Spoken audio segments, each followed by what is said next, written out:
Hello and good afternoon, everybody. Welcome to Bill Gray Legion Stadium at Champion Car Wash Field. As today we bring you Game 2 of the season for the Roseburg Indians. They take on Ida B. Wells, the Guardians, out of the Portland Interscholastic League up there on the west side of Portland. We've got high school baseball for you here this afternoon. It is almost wall-to-wall baseball action for you here on The Score on this Wednesday. Getting ready on a beautiful Wednesday in the Umpqua Basin, just about ready to get this one started. Teams have taken their warm-ups, and we're just about ready for that first pitch. Excited to have you here with us. Roseburg 1-0 on the year. This is the season opener for the Ida B. Wells Guardians. Coming up here in our Roseburg Disposal pregame show, we'll get a chance to bring you a conversation we had with head coach Troy Thompson of the Roseburg Indians. Roseburg Disposal, you can let them make the run to the dump for you. Call Roseburg Disposal at 673-7122. Want to remind everybody that Roseburg High Sports stream online at 541radio.com and on the 1490 The Score YouTube channel. So if you're listening on the radio and you're getting to a spot where you might be able to sit down and enjoy a little bit of the scenes from the ballpark, we've got you covered. Head to 541radio.com, click on Watch Roseburg High Sports. You can also find it on our YouTube channel. Again, 1490 The Score on YouTube. You can watch Roseburg High Sports. Getting ready for the matchup. We'll talk with head coach Troy Thompson when we come back. It's the Roseburg Disposal pregame show here on 541radio.com and on The Score, 92.3 FM and 1490 AM. Hey there, sports fans. Thanks for watching this local sporting event online at 541radio.com. Did you know there's more than one way to watch games online? You can watch games on your laptop or desktop computer, your tablet, or even your smartphone just by going to 541radio.com. But we also use YouTube to stream all of our video broadcasts, which means you could be watching this game on your big screen TV with a number of different streaming devices. You can stream our live YouTube broadcast through your PlayStation or Xbox gaming device, or through streaming devices like Google Chromecast, Apple TV, or Roku. There's plenty of ways to follow this live local sporting event. Plus, you can find past events archived on 1490 The Score's YouTube channel. Find us on YouTube and subscribe today to keep up with the latest in local sports coverage.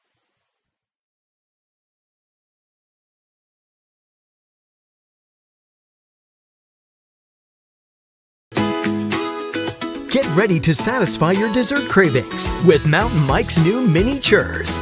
These delicious bite-sized churros are the perfect dessert to pair with your favorite Mountain Mike's pizza, made with only the freshest and finest ingredients, dough made fresh daily with 100% whole milk mozzarella cheese, and toppings to the edge. For limited time only, get 16 mini churros for the whole family for only $4.99. Don't wait. Order yours today for dine-in, carry-out, or delivery.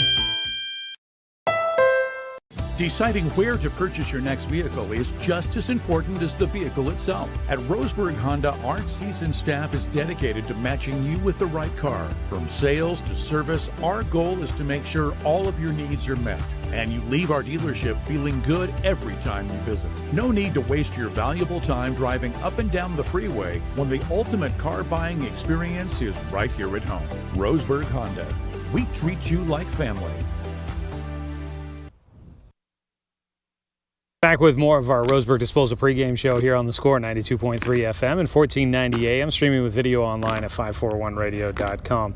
Getting ready for Game 2 of the season for the Roseburg baseball team, and joining us is head coach Troy Thompson here in the pregame show. Coach, congratulations, an opening victory for you guys. We talked about it afterwards. Kind of nice to see you guys come through, and Silas had a big day at the plate with his first hit at the varsity level, coming through in the clutch for you guys. Looking back at it, Dom battled in after he put himself in a hole early, and talked at some good things for you at the plate and on the mound. Overall, kind of what was the feelings coming away from a season opening win for you guys? Well, you said it. It's always good to win, and we'll certainly take it. Dom did exactly that. He battled through, got through 6 innings, and after the first inning, giving up 2, and I think 1 in the third. After that, it was 0. So he did a good job of keeping them there and giving us a chance to, cut into the lead and then eventually tie it there. So great job by him to battle through and give us a chance.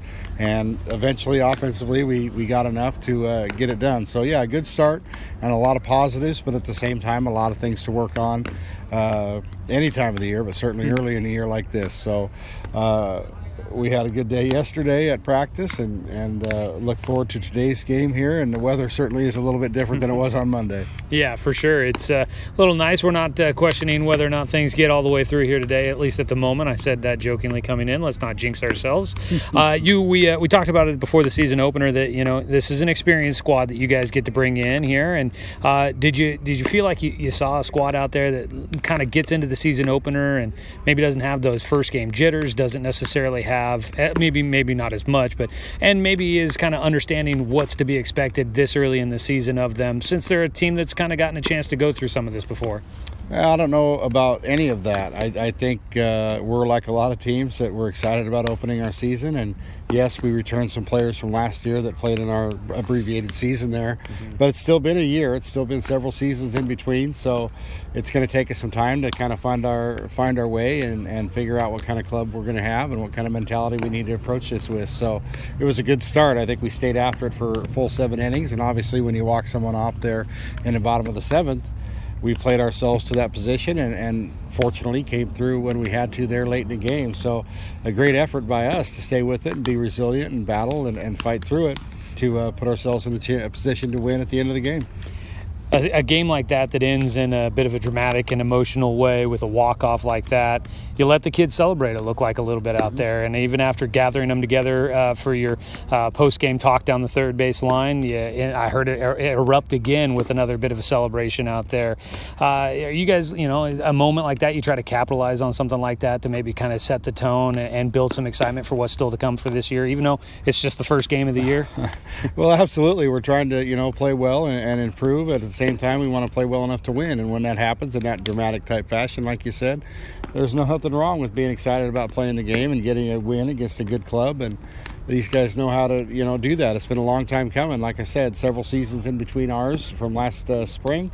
And so to come out and, show emotion and show excitement, that's a great thing. And, yeah, we'll try to build on that and install, hopefully put a little confidence in us, knowing that we can do it. So, yeah, it's a great way to end a game when you win those games. Now, when it doesn't happen like that, it's not so great. But fortunately for us, it did the other day. And we're on to Wells High School here. And we're excited about getting on the field to get here today.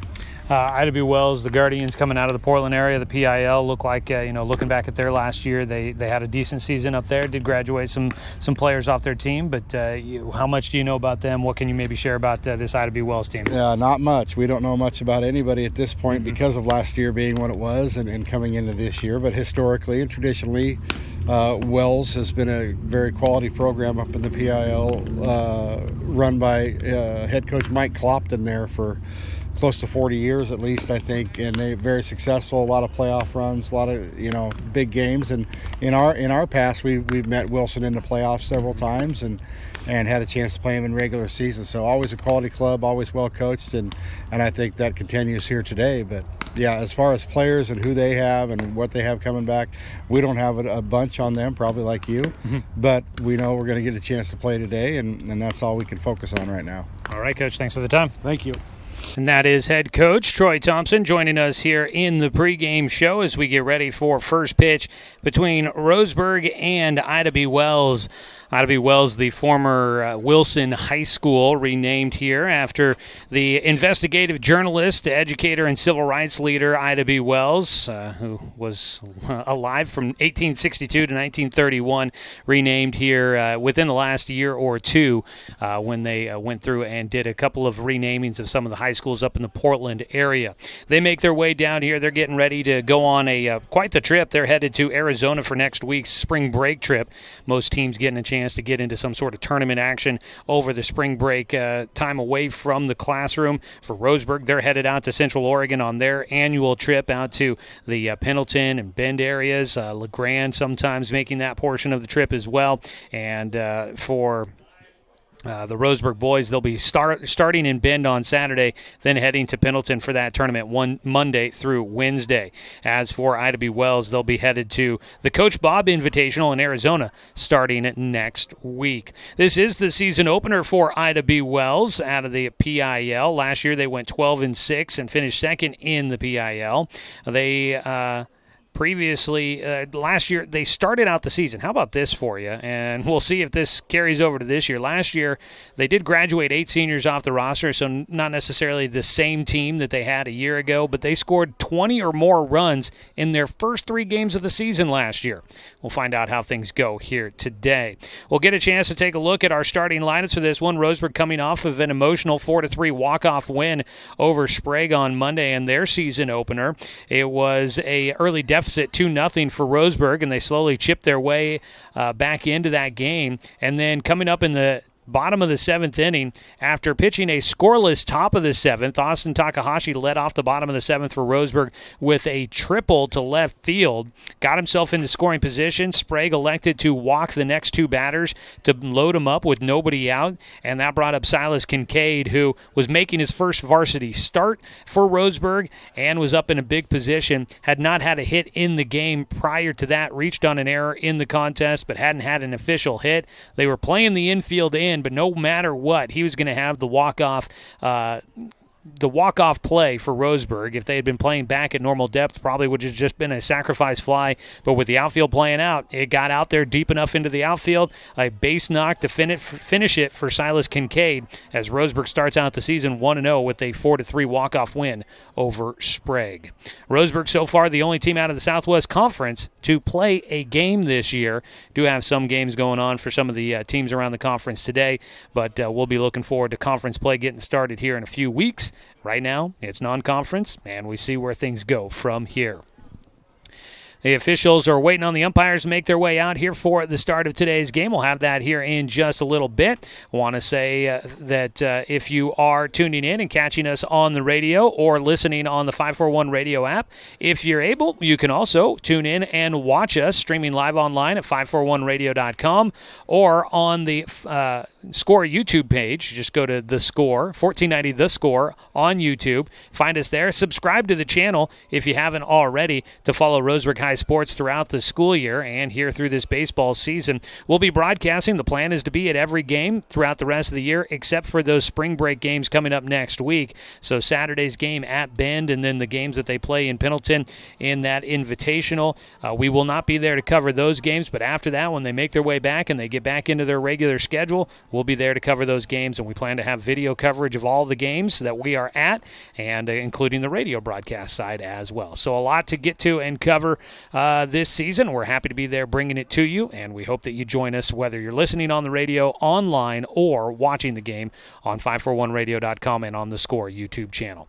All right, we'll go ahead and take our final break here in the Roseburg Disposal pregame show. When we come back, we'll get you starting lineups and the first pitch of our ball game. It's the Ida B. Wells Guardians and the Roseburg Indians squaring off here on 541radio.com and on the Score, 92.3 FM and 1490 AM. We are Douglas County Farmers Co-op, but we're not just for farmers. We serve all residents of Douglas County because we are Douglas County. Stop by today for everything from a tank of gas to a bite to eat anytime you're hungry. Pick up something for yourself, your home, and those you care for. Celebrating 100 years of service, Douglas County Farmers Co-op. Good people, good products, and good advice. I am a nurse, a firefighter, a college student, a mother, and I am an American soldier. I will always be ready for every storm and disaster that threatens my community. I will always be there to protect my neighbors, my family, and my country. We are the Army National Guard. We are the Army National Guard. We are the Army National Guard.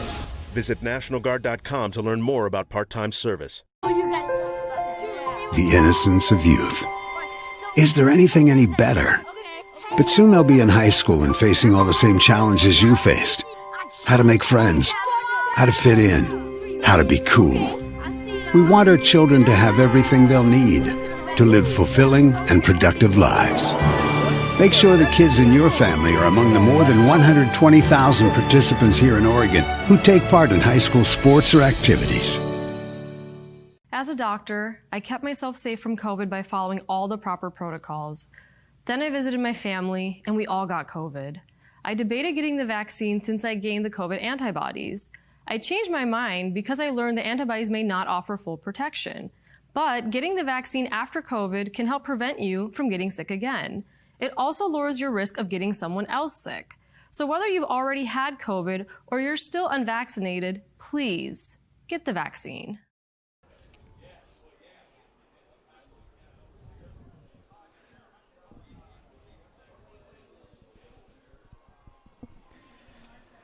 Back here at Bill Gray Legion Stadium at Champion Car Wash Field as we get ready to bring you Roseburg and Ida B. Wells, the Guardians, out of the Portland Interscholastic League. For those that maybe are tuning in from out of the area that have not gotten a chance to see the newly remodeled Champion Car Wash Field here in Roseburg, previously known Legion Field, site of American Legion Baseball World Series through the years, host of the Roseburg Dr. Stewart's American Legion baseball team during the summer seasons, now plays home to the Umpqua Community College Riverhawks baseball team here during the spring. Has been the home of the Roseburg Indians for a long time, as well as the Umpqua Valley Christian Monarchs. And then it serves a lot of purposes here in the community, and a big boost to youth athletics and prep athletics here, and collegiate athletics actually in there as well here in the Umpqua Basin. There's a big boost to the offerings that we have for our local student athletes, but thanks to the community support from people like Champion Car Wash and others. All turf field here, infield, outfield, the base paths, everything, home and the plate. They are all home plate and the mound, I should say. They're all artificial turf here at Champion Car Wash Field. And we've got down the lines 320 here at the ballpark. The grandstands back behind home are covered. They've got the metal bleachers down first and third base sides. The dugouts dug in. They are the in-ground dugout style. Down the first base side, you'll have Wells, and on the third base side is Roseburg. And it's a beautiful ballpark. The sun's shining down on us here today, much different than Monday's season opener when we were kind of in the gray clouds and dealt with some rain throughout the day. So it's going to be a fun one here today. Looking forward to it, and it's exciting to get a new team like Ida B. Wells here to Legion, well, previously Legion Field, now Champion Car Wash Field. All right, teams take the field. Let's get ready to go in their home whites. Roseburg will take the field. Wearing grays today is the Guardians. Head coach Jeremy Shetler for Wells will put together a starting lineup. At the top of it is Cody Roletto, the catcher, leading things off, followed by Quinn Dufort, the pitcher. In right field, batting third is Jackson Miller. Russell Peterson, the first baseman, will bat cleanup, followed by Davis Dufort, the center fielder. Griffin Scott in left field will bat sixth, followed by Sawyer Lex, the third baseman. At shortstop, hitting eighth, is Justin Weinberg, and at second base in the 9th spot is Miles Ward. That is a look at today's starting lineup for the Ida B. Wells Guardians.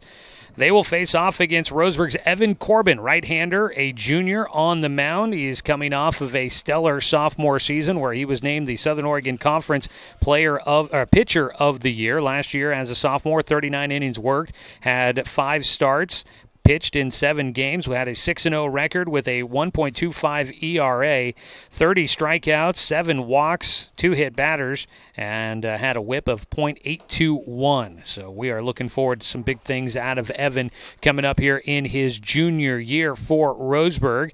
He'll toe the rubber for the first time this season for the Tribe. Behind the plate, he'll throw to Knox Hubbard, the senior. Out at first base, Dominic Titone. He was the starting pitcher yesterday, gets his first start in the field today, the senior at first. At second base, Sebastian Watson, a senior for Roseburg. On the left side of the infield at third, a junior, Austin Takahashi, was the winning pitcher yesterday in relief. Dawson Gillespie at shortstop, a senior. In the outfield from left to right, you've got junior Griffin Zymet, senior Carson Dunn, and senior Logan Kloffenstein. We are underway here as home plate in shadows. The mound is in the sun, and the first pitch misses for ball 1 as we get today's contest underway. The 1-0 pitch swung on and missed for Cody Roletto to give him a 1-1 count. Evan Corbin out there, he's probably like about 6'2", I'd imagine. As he fires in, gets a foul ball back into the netting behind home. They don't have heights listed for Roseburg, but he's at least 6'2". I'd probably push him close to 6'3" out there, big righty. Learned a lot last year pitching as a sophomore here at the varsity level, missing high and away for a 2-2 count. Got to work during the summer with the American Legion baseball program. Got to learn from a guy like Jay Stoffel for Roseburg, who's now pitching at University of Oregon, as a foul ball down the right field side. Out of play. Stays a 2-2 count here for Roletto. Stoffel up there at Oregon. I keep checking to see. I have not seen him in the game yet for the Oregon Ducks there. The Ducks out to a great start to their season. And looking forward to when Jace gets his first chance to pitch at the University of Oregon. The 2-2 pitch, off speed, is high. Takes it to a full count here for Evan Corbin. Full count pitch to the leadoff man. Challenged him, and he got him to swing and a miss. There's your first punch out of the season for Evan Corbin, not Jay Stoffel. Thinking about Jace there. One strikeout, one out away here in the top of the first. It'll be Quinn Dufort, the pitcher for Wells, stepping in, a left-handed batter. He'll get a chance to try and do something with one out. First pitch swinging, lines one to center field. It gets down in front of Carson Dunn, who comes ranging in to get to that one after a single hop. That'll be a one-out single for the pitcher, Quinn Dufort. His first hit of the season, right back through the box, up the middle. Pretty routine, kind of fundamental hitting there. Took a pitch on the outer half, got around on it, sent it right up the middle of the field for the first base hit of the ball game. That'll bring up the three-hitter Jackson Miller, who takes the first pitch for strike one. One away with a man on at first. Yesterday, Roseburg turning a big double play in the top of the seventh to help keep the game tied at 3, and then they won it in the bottom of the seventh inning. Swing and a miss for strike two. You do have a pretty experienced group up the middle with Gillespie and Watson there at short and second. At third base, Austin Takahashi, a starter all last year as well. Just outside on the 0-2 pitch, a 1-2 count here for Miller, the right fielder. Jackson Miller, a senior for this Guardians club. And the 1-2 pitch does not chase the outside pitch, and count evens up. 2 balls, 2 strikes. Yesterday out in center field, we were talking about Carson Dunn there defensively making the play on that first ball in play of the game. Carson Dunn had some big plays out in center field yesterday. Had a Willie Mays-style catch deep over his head in center field. That one took him back a ways, and boy, did he do a great job running underneath that one. 2-2 pitch. That ball in the air out towards center field, calling for it. Looking up into the bright afternoon sky, Carson Dunn will make that catch for the second out. 2 away, it'll bring up the cleanup hitter with 1 man on and 2 down. Russell Peterson will bat. Peterson, the first baseman for this Guardians club. Right-handed batter. Peterson, a junior for Coach Shetler. Takes the first pitch for strike one. I want to say Shelter, but it's Shetler.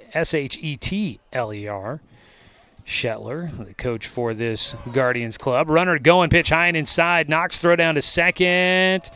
Was not in time. I almost wondered if Quinn Dufort might overslide the bag. That is always something that you watch for the visiting team, if they can get the sliding procedure down on this artificial turf.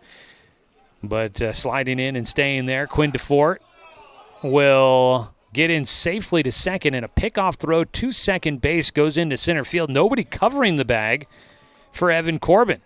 And Dawson Gillespie will run out there to make sure that they've got the signal correct on when somebody's expected to be covering second base for a pickoff throw. A 1-1 count at the plate here for Peterson. Breaking ball misses high. Might have carried just a little off the plate as well to the right-handed batter.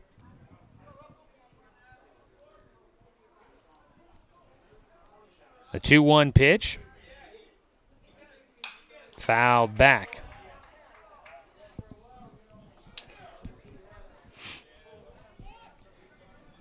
Two balls, 2 strikes, top of the first inning. Scoreless ball game. 1 hit so far for Ida B. Wells. The 2-2 from Corbin, breaking ball inside, not giving up any inch on that inside corner. Russell Peterson stood in there strong. Quite surprising to say that it is a 61-degree day here at first pitch in Roseburg. There's really not much clouds in the sky.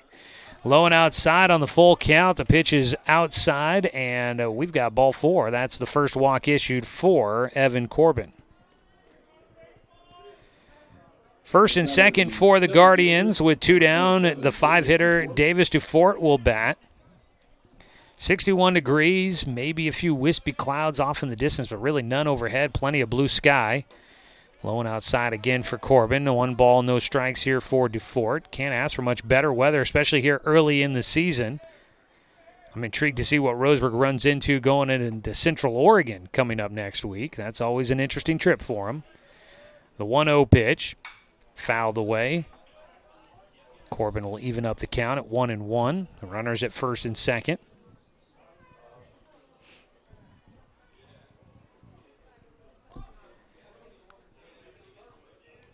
Working out of his stretch, the baseball behind his back now brings it around as he comes set. Corbin fires in a pitch out towards center field. Diving attempt by Dunn. He can't get there in time. Klopfenstein will get it. They hold the second runner at third. 1 run comes in on a double by Davis Dufort with 2 outs here in the top of the first. It'll be a 1-0 lead for Ida B. Wells. RBI double.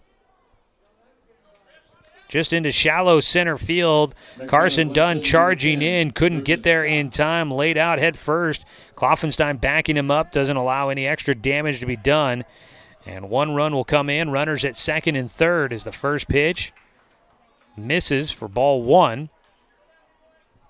against Griffin Scott, the left fielder. 1-0 from Corbin. Fouled back again. Guys have been in the area of his pitches here throughout much of this first inning. A few have been fouled back into the netting, just missing it. It's the 1-1. Hits that outside corner for strike 2. Some of the barrels just not able to square up the ball so far, but we've then had balls poked out there to center field. The 1-2, ground ball, right side, high bounder to Watson. On the run, he makes the throw a little low at first, but scooping it out. Dominic Titone with no problem. And that will finish things off in the top of the first. For the Guardians, they will end up with 1 run on 2 hits. There were no errors and 2 men left on base after the first half inning. We'll go to the bottom of the first inning. When we come back, we'll run through the starting lineup for Roseburg here on 541radio.com and on the Score, 92.3 FM and 1490 AM. Hey there, sports fans. Thanks for watching this local sporting event online at 541radio.com. Did you know there's more than one way to watch games online? You can watch games on your laptop or desktop computer, your tablet, or even your smartphone just by going to 541radio.com. But we also use YouTube to stream all of our video broadcasts, which means you can be watching this game on your big screen TV with a number of different streaming devices. You can stream our live YouTube broadcast through your PlayStation or Xbox gaming device, or through streaming devices like Google Chromecast, Apple TV, or Roku. There's plenty of ways to follow this live local sporting event. Plus, you can find past events archived on 1490 The Score's YouTube channel. Find us on YouTube and subscribe today to keep up with the latest in local sports coverage.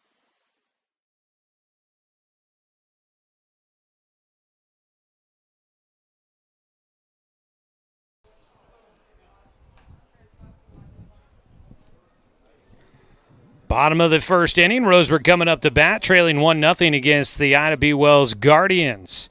For Roseburg and head coach Troy Thompson in his 20th year with the program, let's take a look at their starting lineup. Sebastian Watson, the second baseman, will lead things off, followed by Logan Klopfenstein, the right fielder. At third base, hitting third is Austin Takahashi. The shortstop, Dawson Gillespie, will bat in the cleanup spot, followed by Knox Hubbard, the catcher. Hitting in the 6th spot is Silas Kincaid, the DH, who will bat for starting pitcher Evan Corbin. Dominic Titone at first base will bat 7th, followed by Griffin Zymet in left field. And rounding out the starting 9 will be center fielder Carson Dunn. That is your starting lineup for the Roseburg Indians. They'll face a lefty on the mound, Quinn Dufort. The lefty got on base with a single first hit in the top of the first inning and eventually scored the first run of the game for the Guardians. So he's given himself a little bit of cushion so far to work with as he'll face this Roseburg lineup. The lefty fires into Cody Roletto, the battery mate for the starting pitcher. Get ready for the first pitch here against Sebastian Watson. They play in on the corners, expecting maybe a bunt. He does not do so. Fouls off the first pitch swinging for Watson. Quinn Dufort, a sophomore left-hander, also plays first base. Taking on Sebastian Watson, a second-team All-Southern Oregon Conference selection last year in that makeshift season we had. A swing and a miss for strike two. Watson yesterday going 1 for 3 with a single. Also had a walk in there yesterday, or excuse me, not yesterday, but Monday against the Sprague Olympians. It's got an 0-2 count. Big lefty. Dufort will deliver. Misses inside. That one getting by the catcher, Roletto. Quinn Dufort, I mentioned a sophomore, big kid out there. Got a big frame on him, batting in the 2 spot in the lineup for the Guardians. So he's an up-and-comer to keep an eye on there. His 1-2 pitch. Swung on and missed by Watson. Strikeout to start things off for Quinn Dufort. One away. Both pitchers with a strikeout to lead off the game. Logan Klopfenstein will bat. Klopfenstein in right field. Last season a first-team all-conference selection. Left-handed thrower, right-handed batter. He slaps at the first one and sends that one into the grandstands. And got to be paying attention over there. That one could have hurt. Went whizzing by some fans over in the bleachers over there behind the dugout. Thankfully not actually near anyone, but that one had some get up and go for strike one. The 0-1 pitch swung on and fouled back to the netting this time for Klopfenstein, and he finds himself down 0-2. Yesterday, Klopfenstein 0 for 4 at the plate. Behind 0-2 against Dufort. The lefty for the 0-2 count. Got him again. That is back-to-back strikeouts to start off the game for Quinn Dufort and the Ida B. Wells Guardians. Next batter, third baseman, number 14. 2 away, Austin Takahashi, a left-handed batter, will stand in. Takahashi, a right-handed thrower, left-handed batter. Had the leadoff triple in the 7th inning yesterday that led to the game-winning run coming across against Sprague. I keep saying yesterday. It was Monday. Strike on the inside corner for Tak. Last year, Takahashi as a sophomore, second team, all-conference selection, batted .283 for Roseburg. Had 3 hits in the game on the season opener on Monday. He'll put one left side, sneaks it through between short and third into left field. There is a 2-out single for Takahashi. Continues to hit well to start out his junior season. Yesterday had a single, double, a walk, and then a triple. Scored twice, on base 4 times yesterday. He is now 5 for 5, 5 plate appearances, 5 times on base for Austin Takahashi. That brings up Dawson Gillespie, the cleanup hitter for Roseburg. Take a look around the diamond defensively for Ida B. Wells here. Try and get you all the starters after this first pitch. Gillespie waits, and it's outside with the off speed. At first base, Russell Peterson. At second base, Miles Ward. At third, Sawyer Lex. And at short, Justin Weinberg. In the outfield from left to right for the Guardians, Griffin Scott, Davis Dufort, and Jackson Miller. 1-0 for Quinn Dufort. Swing and a miss. Strike one for Gillespie. Dawson Gillespie last year, a first-teamer. Batted .378 in his junior season. The senior yesterday started, or Monday. I'll get that right. I don't know why I want to say everything was yesterday. On Monday, Gillespie finished out 0 for 3 in the game. As a pickoff throw to first, taking the second base was Austin Takahashi. He was running on the pickoff throw. The throw down to second base by Russell Peterson was off target, and no tag applied by Justin Weinberg covering the bag. Austin Takahashi will get a stolen base. Puts him into scoring position here. A 1-0 ball game. Ida B. Wells in front. At the plate, a 1-1 count for Dawson Gillespie. Stepping off the rubber is Quinn DeFort. And he will call out the catcher, Cody Roletto, for a quick conversation. Gives us a break in the action to let you know today's game brought to you by Dr. Alanson Randall. They're accepting new patients, so make sure you give them a call at 541-378-6694. Down in the third base coach's box, Coach Troy Thompson, last year's Southern Oregon Conference Coach of the Year. Coach Tim Sester down in the first base coach's box, helping protect Austin Takahashi out there. That ball off the end of the glove for Cody Roletto. That'll be a pass ball on the catcher. Up to third base goes Takahashi. And I do believe that goes down as an error against the catcher, Cody Roletto. That would look like a breaking ball. He expected to have a little bit more bite to it, and it just went off the end of his glove. The 2-1 pitch from DuFort, high and away. Looked like he tried to go back to something with some movement on it and just didn't place it where he wanted it to be. DuFort, still a youngster out there, just a sophomore. Maybe trying to get a little bit cute with his placement with his pitches, and he's fallen behind here 3-1. Dawson Gillespie will take ball 4, and that'll be a 2-out walk to put runners on the corners for Roseburg. First and third, 2 down after back-to-back strikeouts to start out the game. Quinn DeFort gave up a single to left field for Austin Takahashi. Tak stole second. A pass ball moved him to third. And now you got runners on the corners after a 5-pitch walk issued to Dawson Gillespie. It brings up the lefty Knox Hubbard, the catcher for Roseburg. Will have an opportunity to try and tie this one up with a 2-out base knock.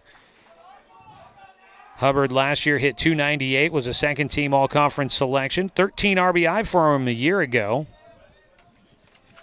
In the season opener Monday, he walked twice and was 0 for 2 in the game. The first pitch at the knees on the inside corner for a called strike.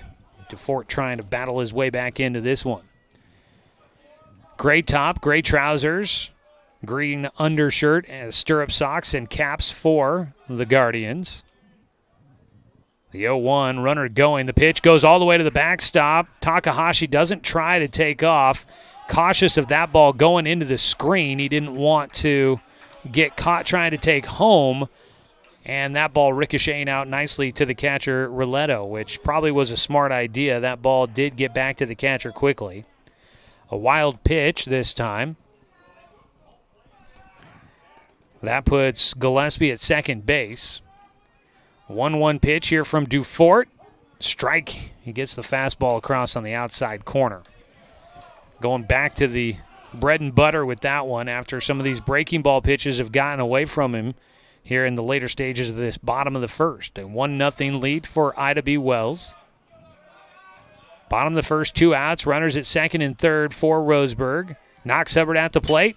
Fouls one down the left field side, hooking out of the stadium. Over across the way, Roseburg softball in action. They are hosting Sunset today. It looks like Roseburg is up 2-0 in that matchup out there on the softball diamond. 1-2 pitch. Hubbard takes low and outside for ball 2. That one did not look like it missed by much for DuFort. Another go for it here. DeFort, the lefty, to Knox Hubbard, the lefty, setting up inside in the dirt. And the count goes full. Fifth hitter to the plate for Roseburg in the bottom of the first inning. The Guardians sent 6 hitters to the plate in their at-bats to start out the ball game. 3-2 pitch here for Knox Hubbard. He takes strike 3 on the inside corner. He backed up off the plate just a hair as that ball came by, and he let it go by for strike 3. Striking out the side is Quinn DeFort. Roseburg puts a little pressure on, but they cannot capitalize. No runs on 1 hit. There were no errors and 2 men left on base. Excuse me, there was 1 error, 2 men left on base. And after 1 inning of play, it's a 1-0 lead for the Ida B. Wells Guardians coming up in the top of the second. We'll be back after a 60-second break on 541radio.com and on the Score, 92.3 FM and 1490 AM. Deciding where to purchase your next vehicle is just as important as the vehicle itself. At Roseburg Honda, our seasoned staff is dedicated to matching you with the right car. From sales to service, our goal is to make sure all of your needs are met, and you leave our dealership feeling good every time you visit. No need to waste your valuable time driving up and down the freeway when the ultimate car buying experience is right here at home. Roseburg Honda. We treat you like family. At Brook Communications, our job is to get results for your business, period. We can take your story and tell it to the people you want to reach in a way that compels first-time clients to become repeat customers. We get them through your door so you can do what you were meant to do. Proclaim your sales message to the largest audience of any media company in Douglas County. Brook Communications dominates through the power of 5 radio stations and 541radio.com. Results amplified. Locally owned. Brook Communications.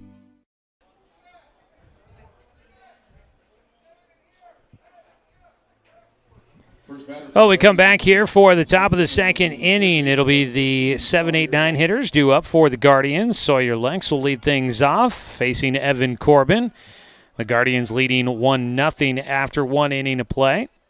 First pitch from Corbin goes down the middle for strike 1.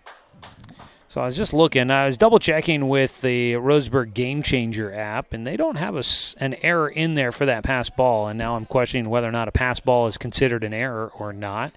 It's pitch high and inside for a 1-1 count. Always got to get back into the baseball mind frame after football, then basketball season, now into baseball, and got to refresh myself with all the finer points of baseball scorekeeping, which there are plenty. 2-1 count here for Sawyer Lex.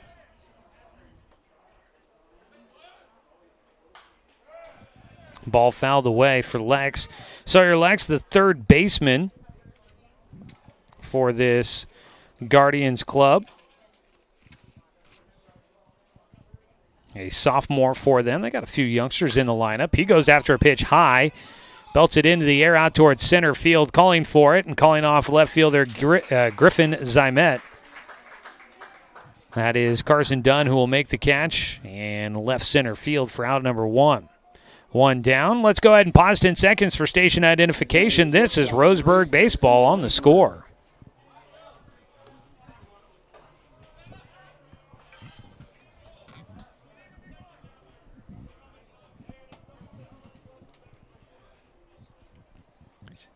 Top of the second inning, a 1-0 lead for the Ida B. Wells Guardians. Evan Corbin on the mound trying to keep it at just a 1-run game. He gets the first pitch in.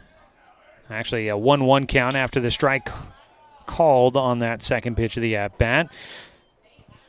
Justin Weinberg at the plate, the shortstop, fouling one off on the first base side behind the pitch by Corbin. With 1 down, the 1-2 pitch got him swinging and missing on the off speed. He was way out in front of that one. Weinberg got fooled, had the bat out there, and had no chance to try and bring that one back around. Second strikeout of the game for Evan Corbin. He's got a quick 2 outs here in the top of the second, and it'll go to the 9-hitter Miles Ward, the second baseman, rounding out the first 9 hitters to the plate.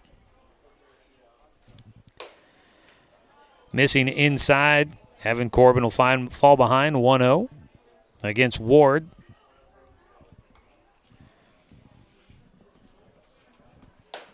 There's a strike across, make it a 1-1 count. Evan working quickly here. Miles Ward,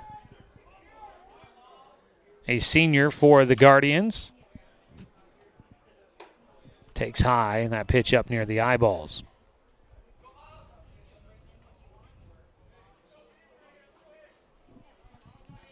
The 2-1 pitch for Evan Corbin. Just a bit upstairs. The count will fall behind. 3 balls, 1 strike.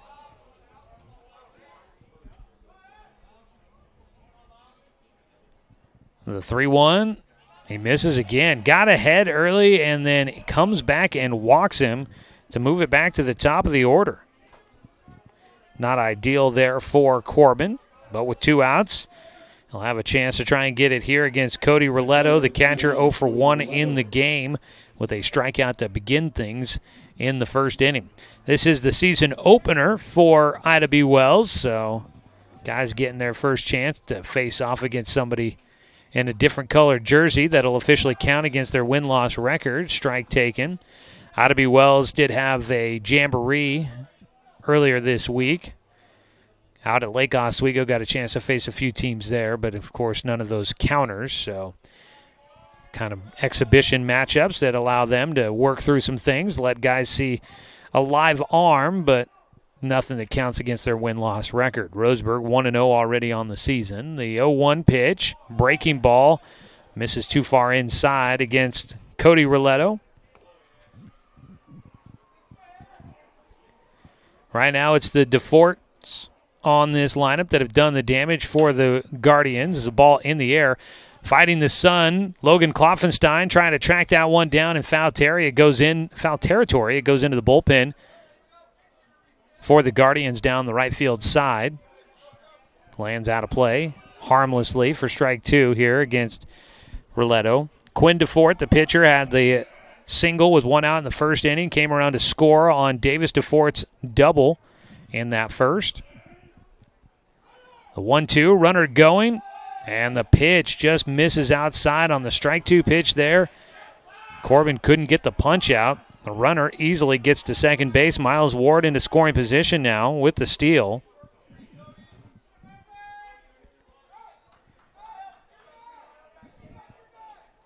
Now Cody Roletto in an RBI situation here, a man in scoring position.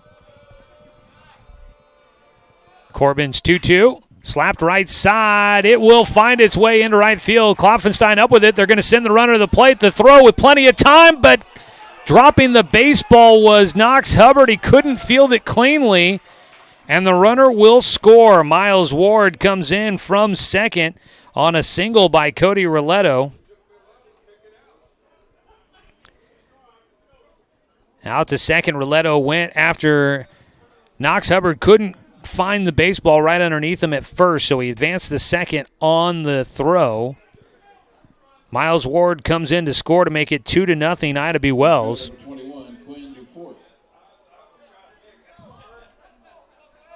2 outs to start off this inning, but Corbin couldn't get out of it. Now his team trailing by 2. Quinn DeFort will bat. He takes inside for ball 1. Righty to lefty matchup here.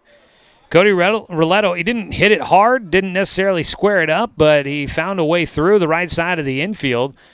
Dominic Titone was diving for that one at first base. He couldn't get there. Neither could Sebastian Watson, the second baseman. Logan Kloffenstein didn't make a bad throw, just a little low, and had to scoop it out at the plate was Knox Hubbard, and it almost looked like he had a chance to do it, but couldn't quite get it into the pocket of the glove. 2-0 count now for DeFort as he takes a couple of breaking balls low and inside.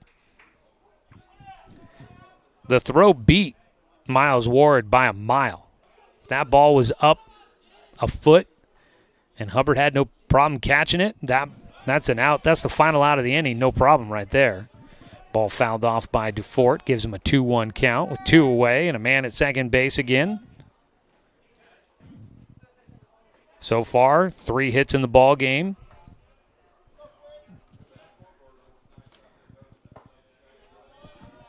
Another pitch misses, makes it a 3-1 count now for DeFort.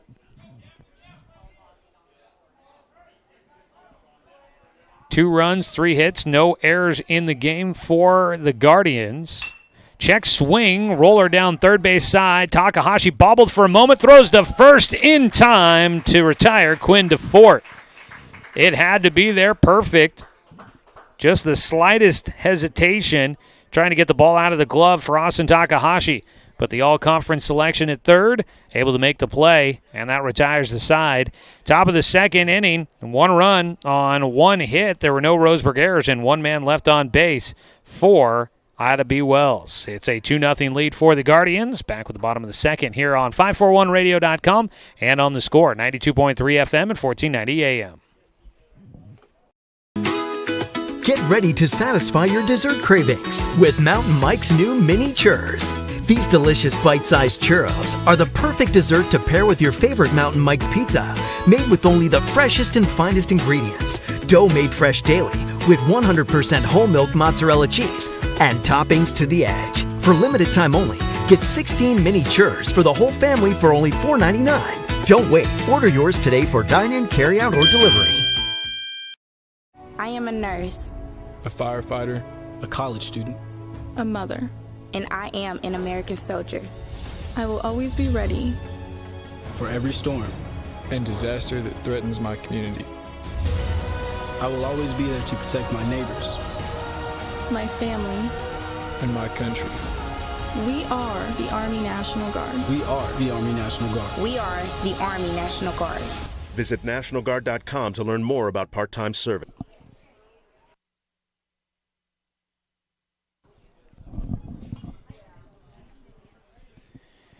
I've been given a stat correction as we bring you back here for the bottom of the second inning. We'll assess an error to catcher Knox Hubbard on that throw to the plate that could have resulted in out number 3 against Miles Ward. So it'll be 1 run, 1 hit, 1 error, and 1 man left on base in the top of the second for Ida B. Wells. They lead 2-0 as we welcome you back here to Bill Gray Legion Stadium at Champion Car Wash Field. Today's game brought to you by Chuck Swarman Family Auto Repair. Are you ready to go where life takes you? It'll be the 6, 7, and 8 hitters due up for Roseburg here in the bottom of the second, trailing by 2. Second straight game that Roseburg will fall behind by 2 runs in the early going. It'll be Silas Kincaid. He was the hero yesterday. Had the game-winning hit to left field that drove in Takahashi in the walk-off victory. First pitch, fastball rides inside on him for ball 1.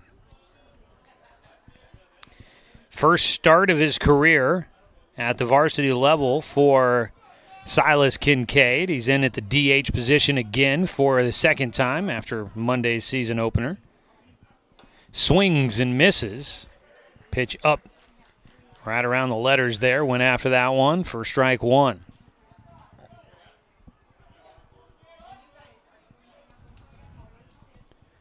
A 1-1 count for Quinn DeFort, who now has a 2-run lead to work with.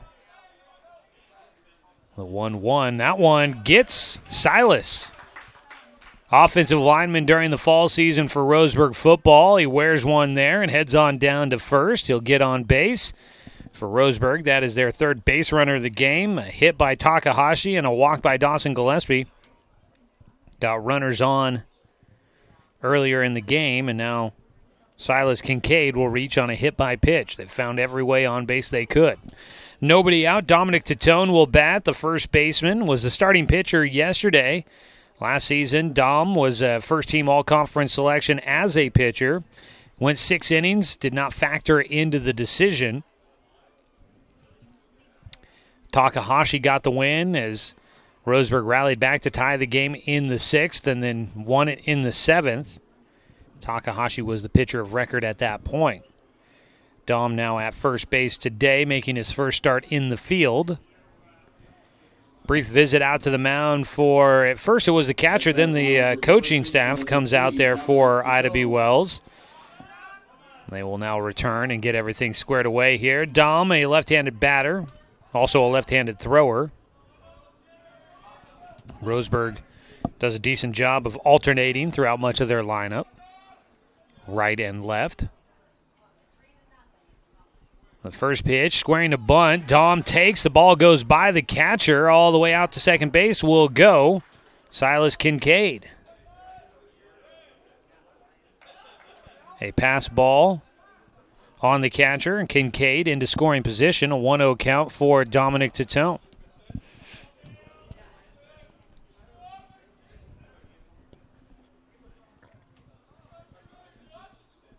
Out at second base, a modest lead for Kincaid. Squaring to bunt again, Titone will take. It's a 2-0 count.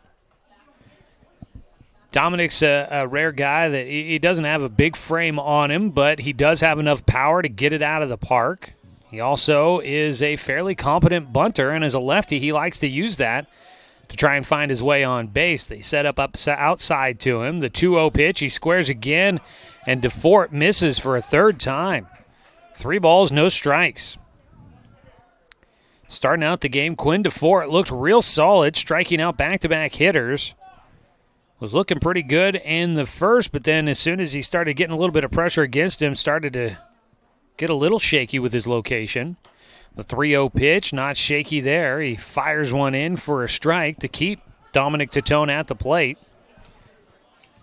Hitting yesterday, Titone was 1 for 2, reached on a bunt single in the second, not yesterday but Monday, and then also reached on a catcher's interference, which ended up being the game-tying run in the 6th inning. Out at second base, Silas Kincaid, after getting hit by a pitch to lead off this bottom of the second. A 2-0 lead right now for the Guardians. Titone with a 3-1 count, squared to bunt again, and he'll take ball 4. Hit by pitch and a walk issued by Quinn DeFort. Puts runners at first and second for Roseburg. Game-tying run at first base. Griffin Zymet making his first start of the season here today. Did not play in the opener on Monday. He squares to bunt, pushes it third base side. He pulled it to the third base side for the right-handed batter. And Zymet unable to keep it fair. Griffin Zymet, the younger brother of Garrett Zymet, who graduated last year for Roseburg, an all-conference selection as a senior for the Indians. Griffin digs back in. The first baseman all the way in, Russell Peterson covering for the bunt. Griffin does square, and the pitch high and away. Sailing that one in, Quinn DeFort makes it a 1-1 count.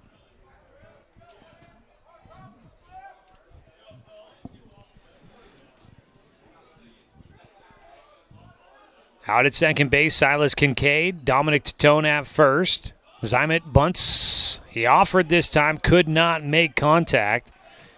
And he'll fall behind 1 ball, 2 strikes.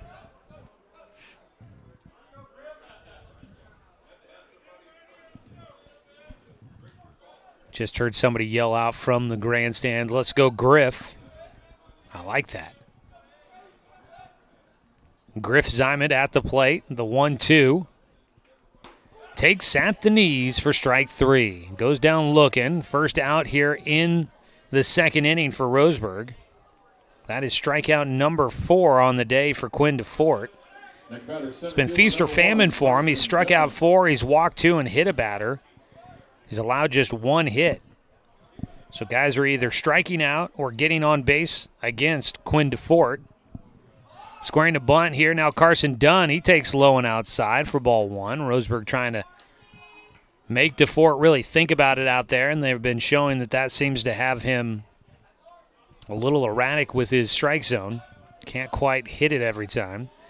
The right-hander, Carson Dunn, at the plate with the 1-0 count. Not showing a bunt, now does square. That pitch inside. He puts it down third base side. Perfect. They go for the force out at third, and they will get Silas Kincaid.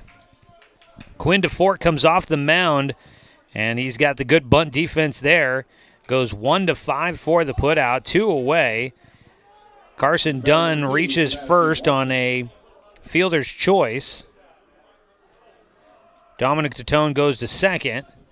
So runners at first and second still for Roseburg, but now 2 outs. In the top of the order, Sebastian Watson will come in to hit. First pitch to Watson. Hits that outside corner for strike 1. Sebastian struck out swinging in the first. This will be the second inning that Roseburg gets a runner into scoring position. They had runners at second and third with 2 outs in the first inning. They've had a man at second base through much of this second inning, and so far have not been able to score the first run of the game for the Indians. A pitch way outside for a 1-1 count. So far for Roseburg, looking at 0 for 3 with runners in scoring position. The 1-1 swung on and missed by Watson. And the count will go to 1-2.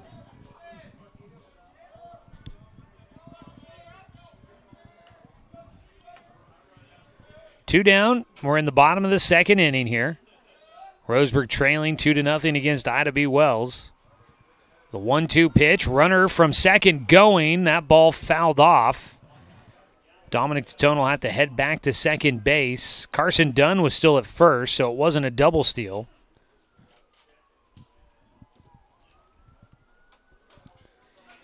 It'll stay a 1-2 count with runners at first and second, 2 down.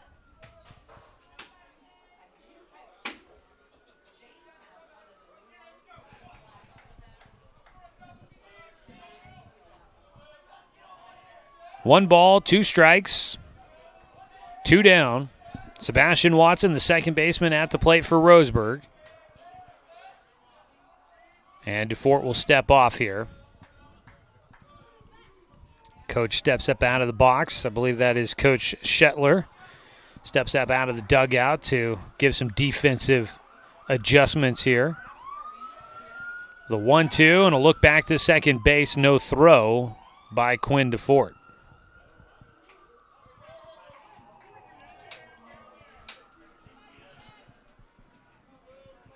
With the bright orange shoes, digging back in is Sebastian Watson. The 1-2 pitch. Breaking ball, off speed, outside. 2 balls and 2 strikes.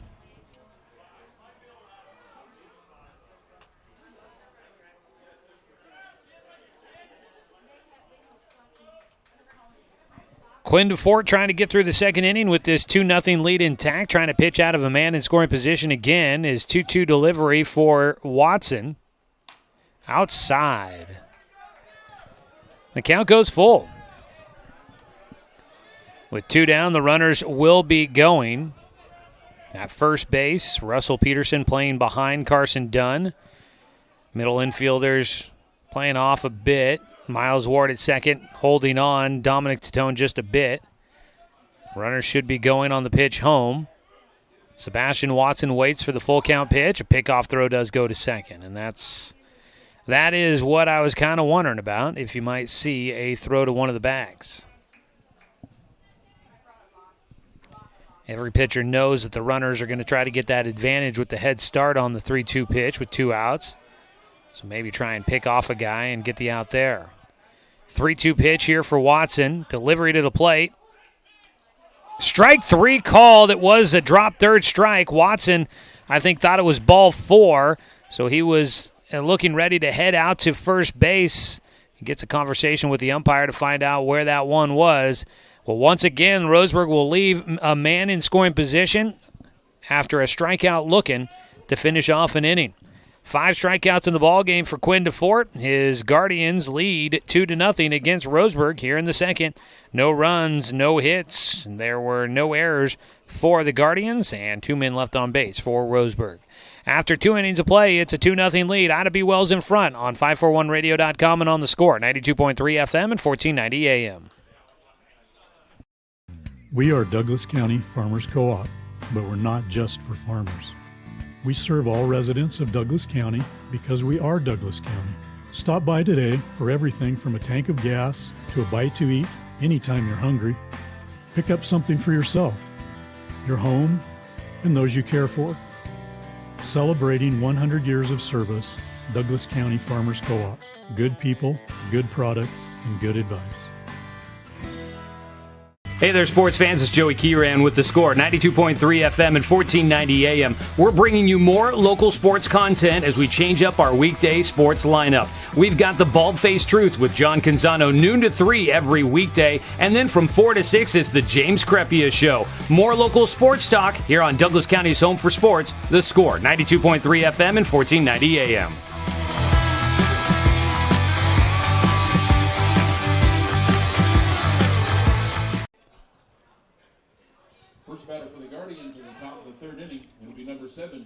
After 2 innings to play, it's a 2-0 lead for the Ida B. Wells Guardians. Joey Kieran here with you from Champion Car Wash Field in Roseburg. It'll be Jackson Miller, Russell Peterson, and Davis Dufort. Your three hitters due up against Evan Corbin. First pitch swinging for Jackson Miller. Pops it up in foul territory. Dominic Titone underneath it for the out. One away. That was quick there with the first pitch. That'll bring up Russell Peterson, who walked in the first inning. He'll bat with nobody on and one out. Roseburg baseball here on The Score today, brought to you by Barnes Heating and Cooling. Your complete energy company, visit barnesheatingandcooling.com or call them at 541-459-1545. Russell Peterson 0 for 0 on the day, an 0-1 count to him. He'll take strike two. Evan Corbin working quickly here. The 0-2 pitch. That ball swung on high in the air out toward center field. Not too deep, not too shallow. Right in the middle, out there in center. Underneath it is Carson Dunn camped out there for the second out here in the top of the third. Two away. That brings up Davis Dufort. The center fielder drove in the first run of the ball game for the Guardians with a double out to right center. Takes the first pitch for strike one. Dufort hit one just in front of Carson Dunn, who laid out to try and get to it, but was just a bit short. The 0-1 pitch to him. He pops up, foul, and out of play. That'll be strike two here against Davis Dufort, the second baseman for the Guardians. The 0-2 pitch swung on and fouled away again. It'll stay an 0-2 count. Evan Corbin trying to get a 1-2-3 frame here, or at least a scoreless one. He got the first two outs quickly, but he did so in the second inning as well, but then couldn't get the third out before a run came across. The 0-2 pitch just misses for a 1-2 count. Roseburg trying to set up that outside corner with the two strikes. Corbin will step off the mound, and out to talk with him will be Knox Hubbard for a quick convo, pitcher and catcher. Roseburg baseball also brought to you by Roseburg Honda. Buying a car can be a hassle, but at Roseburg Honda, it's different. Customer satisfaction, their highest priority. Visit Roseburg Honda, where they treat you like family because they are family. This is the month to do so. It's March Markdown Madness at Roseburg Honda. How about some madness here? Strike three called. Davis Dufort goes down looking. That is strikeout number 3 for Evan Corbin. And he's able to get a 1-2-3 frame against Ida B. Wells. That keeps it a 2-0 game. No runs, no hits, no errors, nobody left on base. We go to the bottom of the third. Roseburg trailing by 2, trying to finally break through and get some runs across here on 541radio.com and on The Score, 92.3 FM and 1490 AM. Hey there, sports fans. Thanks for watching this local sporting event online at 541radio.com. Did you know there's more than one way to watch games online? You can watch games on your laptop or desktop computer, your tablet, or even your smartphone just by going to 541radio.com. But we also use YouTube to stream all of our video broadcasts, which means you could be watching this game on your big screen TV with a number of different streaming devices. You can stream our live YouTube broadcast through your PlayStation or Xbox gaming device, or through streaming devices like Google Chromecast, Apple TV, or Roku. There's plenty of ways to follow this live local sporting event. Plus, you can find past events archived on 1490 The Score's YouTube channel. Find us on YouTube and subscribe today to keep up with the latest in local sports coverage.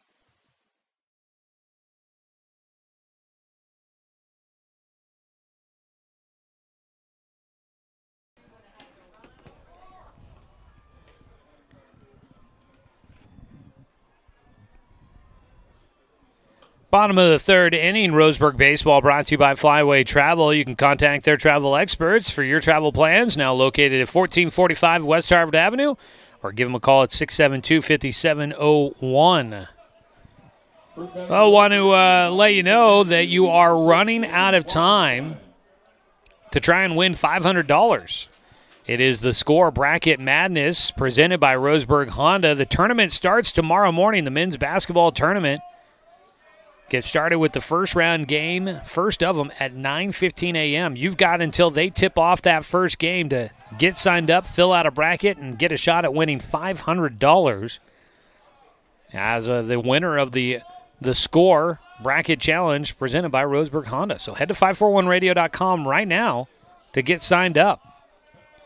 1-0 pitch to Logan Klopfenstein is low for a 2-0 count as Quinn DeFort continues to pitch for the Guardians, and he has got a 2-0 lead to work with right now. It's been a bit of a pitcher's duel.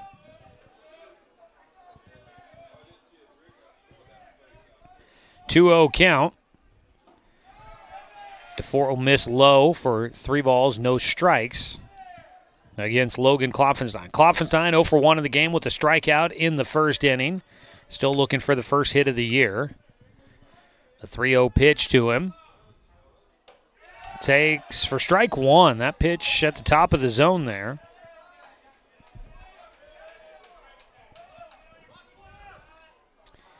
Final 4, I think I had Gonzaga, Houston, Wisconsin, and Kentucky, I think were my Final 4 this year in my bracket. There's a ball up in the air on the 3-1, and that'll land in foul territory. Chasing it was Jackson Miller. Couldn't get there just in time. So it's now full count against Logan Klopfenstein. Always a bit of a chore to figure out who you're picking in the tournament, especially when you're the sports guy at a radio station and everybody assumes you know what the heck you're talking about. Little do they know, I'm usually guessing just like everybody else. Oh, bracket time is I'm never all that great at it. 3 balls, 2 strikes. Got handcuffed, a soft liner out to short. That ball, yeah, it didn't get caught. I thought the shortstop, Justin Weinberg, was trying to say that he caught that. He flipped it to the second baseman, backing him up like he was trying to throw it around the horn. That ball skipped into his glove, then knocked away. That'll be an infield single for Logan Klopfenstein, and he gets his first hit of the year. He got handcuffed, didn't get a lot on that one. That ended up working to his favor. A soft line driver to short, and Weinberg couldn't get there in time. Pickoff throw to first base, not in time. Klopfenstein back to the bag. Austin Takahashi 1 for 1 in the game with a single to left field his first time up. He bats with a man on and nobody out. They play in at the third base corner, expecting a possible bunt. Pickoff throw to first. It got away from the first baseman. And Klopfenstein got caught in no man's land, tried diving back to the bag. If not for the throwaway there, he would have been out at first. But Klopfenstein didn't get a chance then to try and run to second because he was desperately just trying to get back to the bag. So missed opportunity for Roseburg to maybe get a bag out of that. Missed throw at first base, but also a missed opportunity for the Guardians not having an out at first on a pickoff throw that definitely caught the runner leaning the wrong direction. Visit out to the mound. So the tournament gets started tomorrow. We did have those first 4 games going on right now in college basketball when they expanded the field out to 68 teams.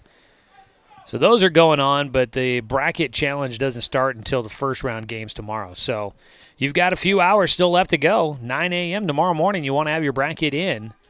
So even if you want to still do a little bit of research, you've got time. Head to 541radio.com and sign up. I mean, what the heck? What do you got to lose? You could try and win $500. First pitch of the at-bat here to Austin Takahashi comes in high and tight. Takahashi leaning out of the way of that one. He's taking his fair share of hit by pitches. 1-0 to him. Outside for 2 balls, no strikes with a man at first and nobody out. Last year, Takahashi hit 7 times in 18 games. Led the team in that category, hit by pitch. The 2-0 count to Takahashi. Kloffenstein at first, back to the bag. Pickoff throw that direction by Quinn DeFort, the lefty, obviously. Always a deceptive angle for the base runner with the pitcher that's left-handed. And DeFort, not a bad move over there. He'll throw to the plate this time. Takahashi check swing, fouled away for strike 1.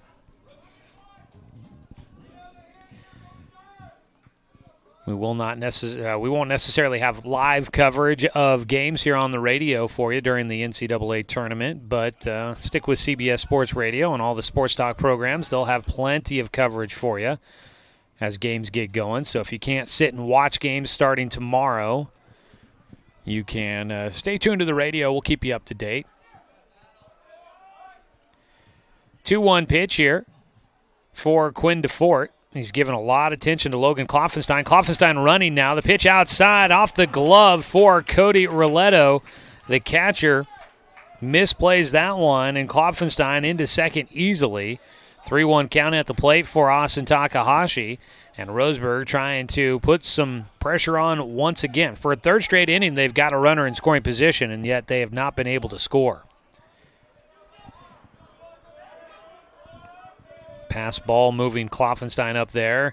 3-1 is in at the knees for a called strike against Takahashi. Austin leading off the left-handed string of batters here. You go left, right, left, and the next couple of batters. Stepping off the mound is DeFort.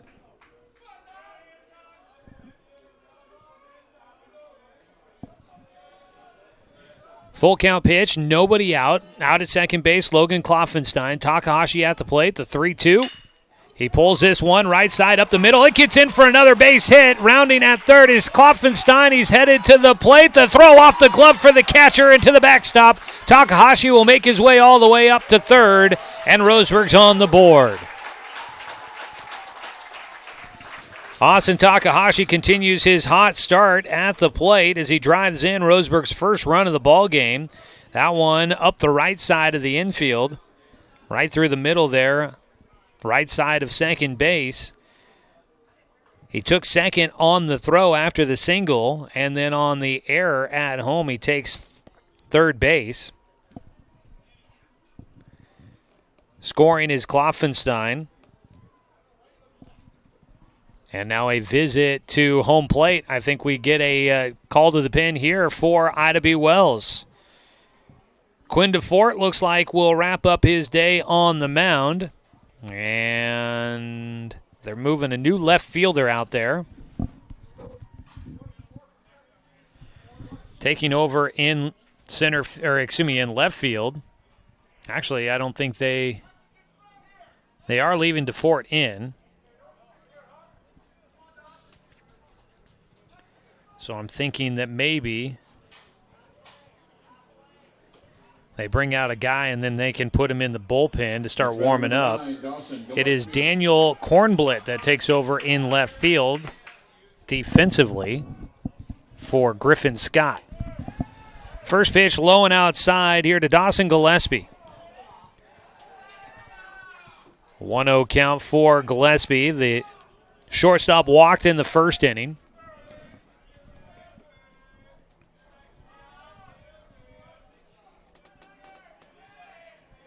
1-0 pitch, low and inside for a 2-0 count. Warming up in the bullpen is Eli Berg, actually, out there. So that's the number I saw on the back of a jersey. So that didn't work out the way I was thinking at all. Swing and a miss for strike 1 to Gillespie. Still nobody out here in the bottom of the third. Roseburg on the board now, trailing 2-1. I think Griffin Scott might have actually taken over at first base, and Russell Peterson came out of the game.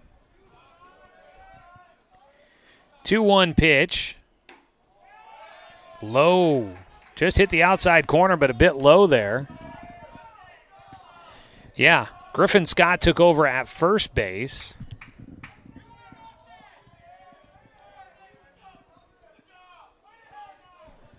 There is somebody kind of warming up in the bullpen for Ida B. Wells. A 3-1 pitch, catches the inside corner right around mid-thigh.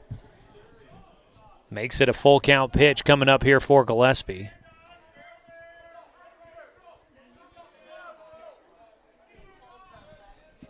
Three-two pitch for the lefty, Quinn DeFort. Game time run at third. Gillespie, right field. That ball laced right at the right fielder, Jackson Miller, playing with the sun in right, could not handle it. That goes by him in the air. It rolls out towards the warning track, and Gillespie in, standing up at third. Takahashi scores to tie the ball game up. If anything, that was likely going to be a sacrifice fly to right field, but Gillespie gets on base and will be at third. And I don't think it hit the glove. I lost it in the sun there. That, I think, goes down as a base hit out that way. A triple for Gillespie. So it makes it a tie ball game, 2-2. Still a man at third. Up the middle with the infield in. Snagged by Weinberg from his knees. The shortstop fires to first to retire Knox Hubbard. Great defensive play on a ground ball hit right back behind the mound. Weinberg diving to get to it, makes the play to retire the first out of the bottom of the third inning. 2 runs in for Roseburg, 1 out, and the man still at third. Silas Kincaid will bat. He was hit by a pitch in the second. Good defense there. Weinberg, the starting shortstop, making the play. They still play in on the infield with less than 2 outs and a man at third. First pitch hits the outside corner for strike 1. Yesterday, Kincaid coming up with a clutch hit. Can he do it again here today?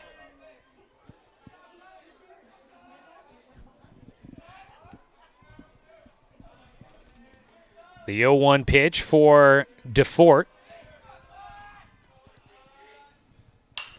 Slapped right side towards the bullpen, and it will not make it there. Ends up in the grandstands behind the dugout on the first base side, the visiting dugout for the Guardians. So what I think we had happen is that left fielder Griffin Scott went to first on the defensive changes we had this inning. Out of the dugout came Eli Berg to left field, and I think that Russell Peterson is the one warming up in the bullpen for Ida B. Wells. The 0-2 here to Kincaid. Did he go? No, he did not, says our first base umpire. On the appeal, it'll be a 1-2 count against Kincaid. Now, the other thing to keep in mind here, we've seen DeFort send a couple to the backstop. If something gets by, can Dawson Gillespie at third base take advantage and come in to score, give Roseburg a lead? Or a base hit by Kincaid would do it as well. The 1-2 pitch. Got handcuffed. That one, slow roller. Third base side off the glove for DeFort. And safe at first is Kincaid on the error. Gillespie will stay at third base. So nobody comes in to score, but unable to record an out there for the Guardians. They will now be dealing with runners at first and third with 1 out. Dominic Tatone will bat. He walked in the second inning. Roseburg scoring twice so far here in the bottom of the third to tie this one up. 2 runs on 3 hits and now 1 error.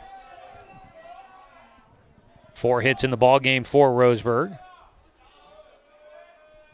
First pitch, Tatone fouls it away for strike 1.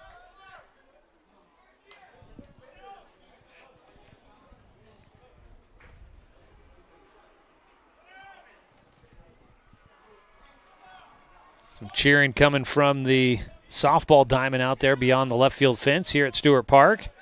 Try and check on that score here in a moment. The 0-1, Tatone takes high for a 1-1 count. It is now bottom of the 5th inning over there in the softball game. 4-1 the score. Roseburg leading in that matchup. 1-1 count for Dominic Tatone. Lefty versus lefty matchup. Pickoff throw goes to first. Back in safely goes Kincaid.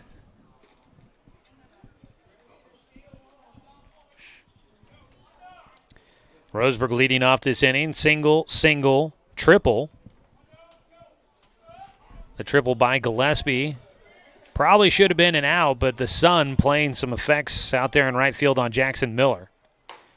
Strike taken to make it a 1-2 count here for Titone. Right field can be an interesting spot for outfielders here at Champion Car Wash Field. It's difficult out there, especially here in these afternoon games with the sun.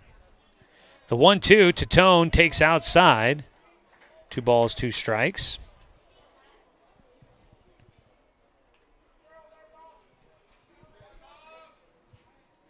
Quinn DeFort trying to get through this third inning. Would love to see a double play ball possibly for his middle infielders, Weinberg and Ward.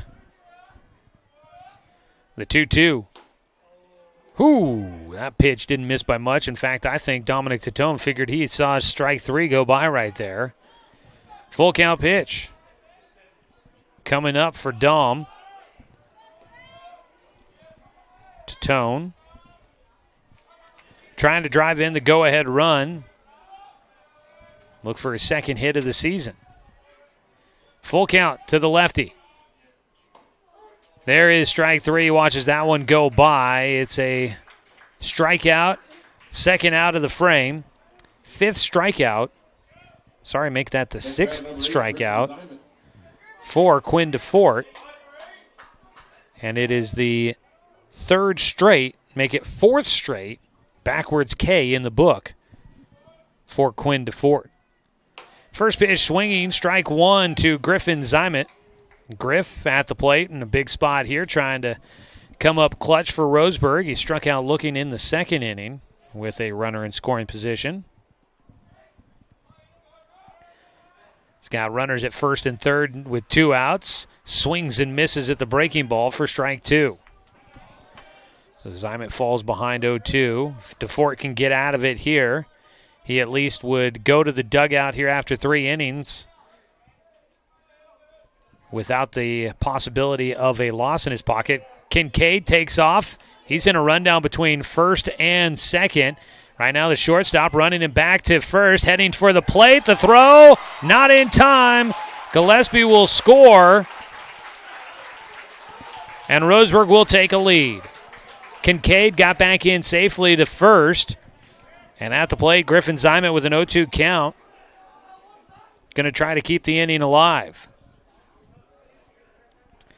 So Gillespie steals home on the pickle between first and second for Silas Kincaid. The 0-2 pitch now to Griffin Zimet. Strike 3. He watches it go by, but Roseburg with a little bit of chess playing out there on the ball field. They get the run to score on the steal from third. Dawson Gillespie makes it a 3-2 game. Roseburg in front here in the bottom of the third. 3 runs on 3 hits. There was 1 error for the Guardians and 1 man left on base. We'll go to the top of the 4th. Roseburg now in front, 3-2 here on 541radio.com and on the Score, 92.3 FM and 1490 AM. Deciding where to purchase your next vehicle is just as important as the vehicle itself. At Roseburg Honda, our seasoned staff is dedicated to matching you with the right car. From sales to service, our goal is to make sure all of your needs are met, and you leave our dealership feeling good every time you visit. No need to waste your valuable time driving up and down the freeway when the ultimate car buying experience is right here at home. Roseburg Honda. We treat you like family. At Brook Communications, our job is to get results for your business, period. We can take your story and tell it to the people you want to reach in a way that compels first-time clients to become repeat customers. We get them through your door so you can do what you were meant to do. Proclaim your sales message to the largest audience of any media company in Douglas County. Brook Communications dominates through the power of 5 radio stations and 541radio.com. Results amplified. Locally owned. Brook Communications.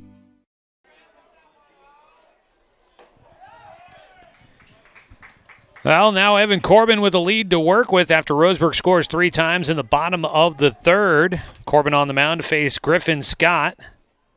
Now the first baseman who softly lines one towards second on a short hop in front of it down to one knee. Making the play to first is Sebastian Watson. We welcome you back here to Champion Car Wash Field, where Roseburg leads 3-2 against Ida B. Wells. Number 15, Sawyer Lex. One away, and Sawyer Lex 0 for 1 in the game. The third baseman will step in.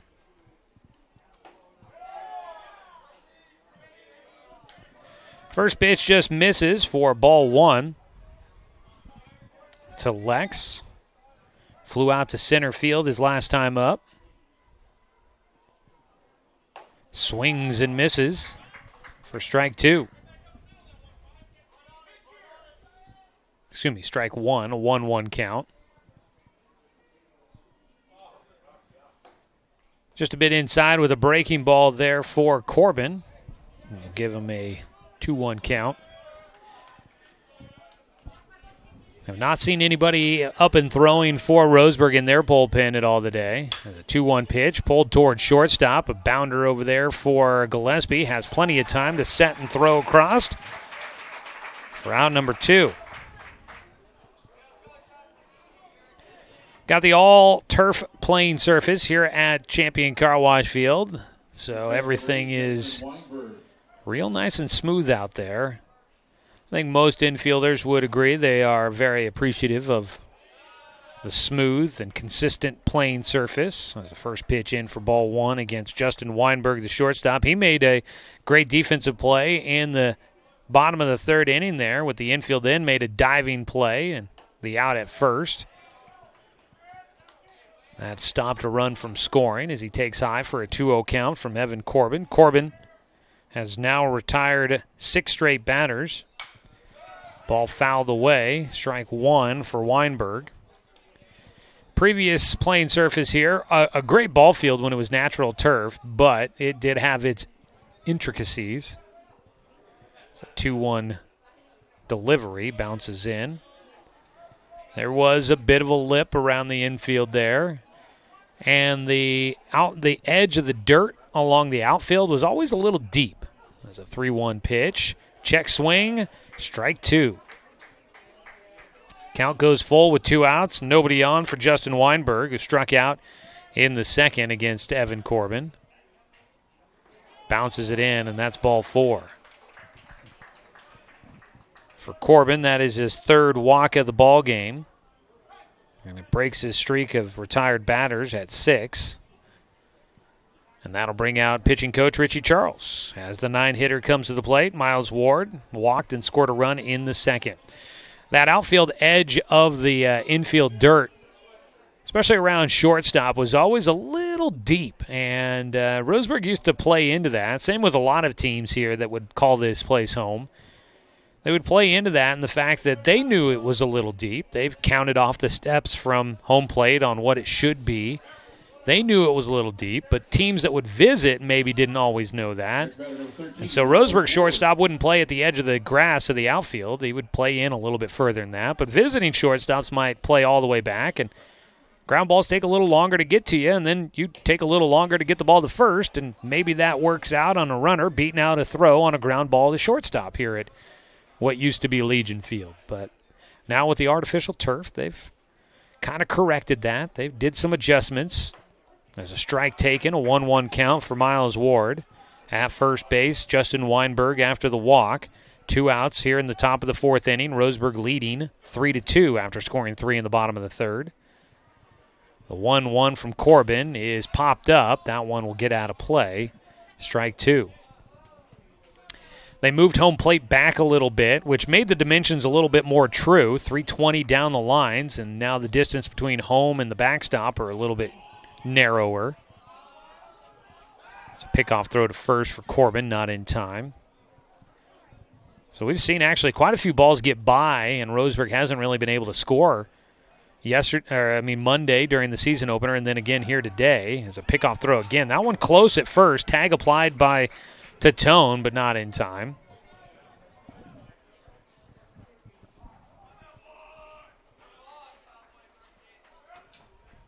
Two down, 1-2 count at the plate for Miles Ward. Corbin kind of expecting the runner at first. Weinberg might be taking off on this pitch. He is not. It's high and inside, a 2-2 count.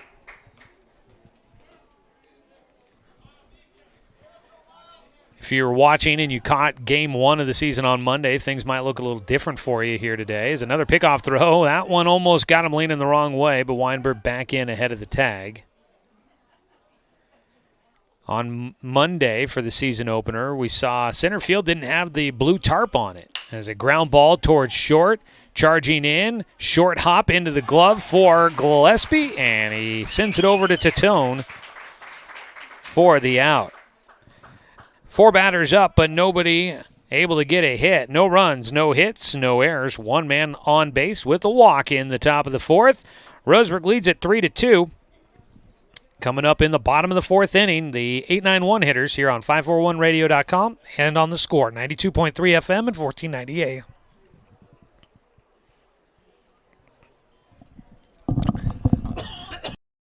We are Douglas County Farmers Co-op, but we're not just for farmers. We serve all residents of Douglas County because we are Douglas County.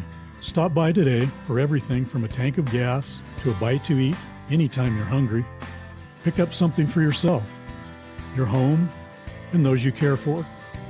Celebrating 100 years of service, Douglas County Farmers Co-op. Good people, good products, and good advice. Hey there, sports fans. It's Joey Kieran with the Score, 92.3 FM and 1490 AM. We're bringing you more local sports content as we change up our weekday sports lineup. We've got the Bald-Faced Truth with John Canzano, noon to 3 every weekday. And then from 4 to 6 is the James Crepia Show. More local sports talk here on Douglas County's home for sports, the Score, 92.3 FM and 1490 AM.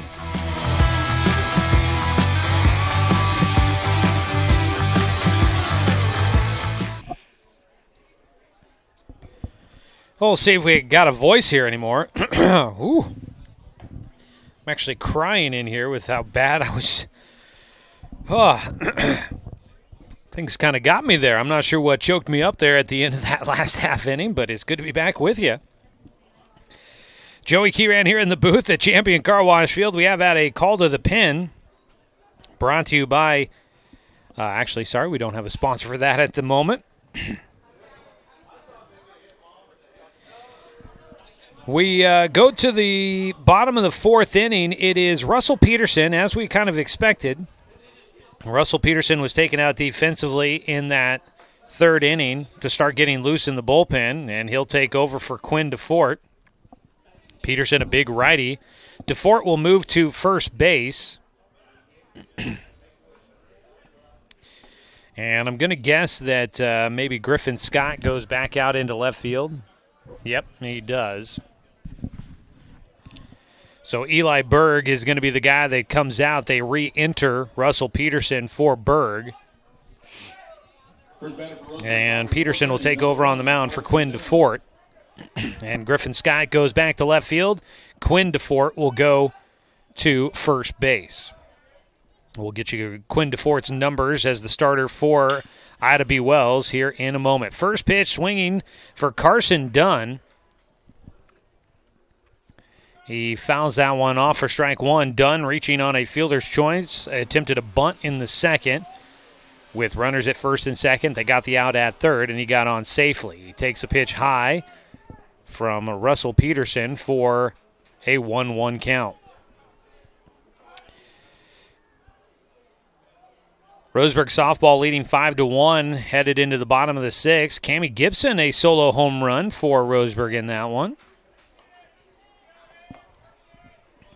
Strike taken by Carson Dunn, gives him a 1-2 count.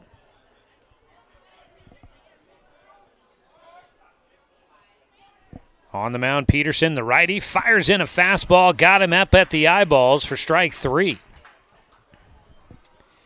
And that'll be something Roseburg looks to address, I'm sure, after this game. A lot of strikeouts in this one right now for the Tribe. That'll be the first for Russell Peterson in relief of Quinn DeFort here in a 1-run ball game. Still a lot of game to be played. So Roseburg looking to add some insurance. First pitch, a breaking ball to the leadoff man, Sebastian Watson. Bounces away for ball 1. Watson 0 for 2 in the game with a pair of strikeouts.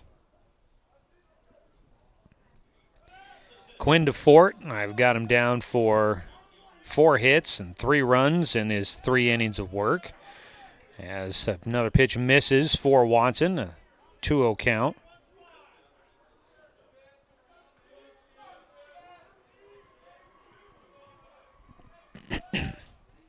The 2-0 line drive goes right to the shortstop Weinberg. Unlucky there for Watson, a well-hit ball, but he just lines that right at the shortstop for the second out here in the bottom of the fourth. 2 down for Roseburg, and up to bat will be Logan Klopfenstein. Klopfenstein 1 for 2 in the game. Had a soft liner up the middle that Weinberg couldn't get to in time as he laid out behind the mound trying to get to that ball. His first pitch, strike 1 against Klopfenstein against the new man, Russell Peterson, who's looking for a 1-2-3 inning here in the fourth. The 0-1 pitch. Breaking ball low and outside for a 1-1 count.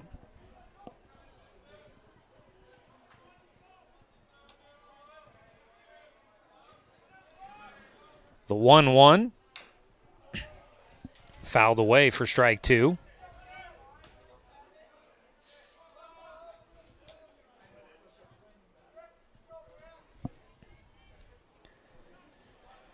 One-two pitch with 2 outs. If the inning doesn't come to an end here, we'll run through the line for Quinn DeFort. It does not. That pitch high and behind the head of Logan Klopfenstein.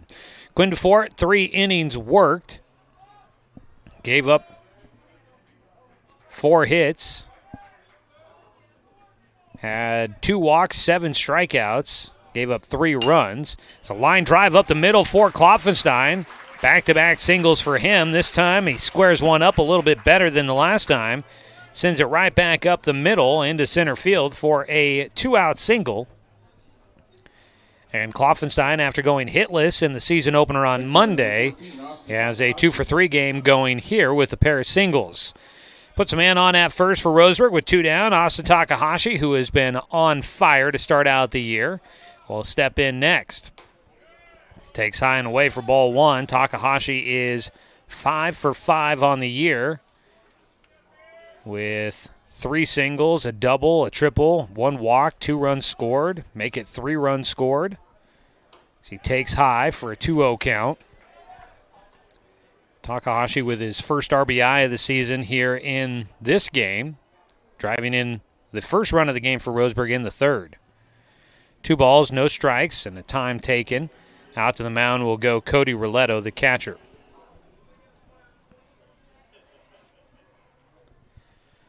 Two balls, no strikes with 2 down. Out at first base, Logan Klopfenstein. Klopfenstein scoring in that third inning on the single by Austin Takahashi. The 2-0 pitch, high for a 3-0 count.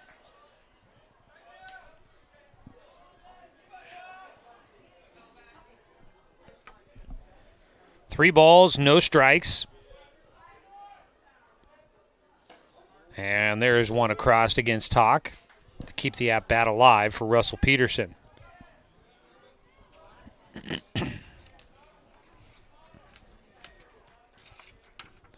Pickoff throw to first. Russell Peterson, a junior right-hander. Another big guy out there. He's got a good size to his frame. Probably right there in the same realm of about what Quinn DeFort had, 6'1", 6'2", maybe. 3-1 pitch, ground ball, goes by the shortstop. Weinberg was headed to second to cover the bag, and Takahashi hit it where he wasn't, and he'll go into second base. And Roseburg with 2 outs here in the bottom of the fourth. Put 2 runners in scoring position on yet another base hit by Austin Takahashi. Throw going to third to try and get Klopfenstein, who's getting 2 bags on that ball. Going to put that down as the third single of the game for Takahashi, and he takes second base on the throw. First to third for Klopfenstein. Dawson Gillespie will bat.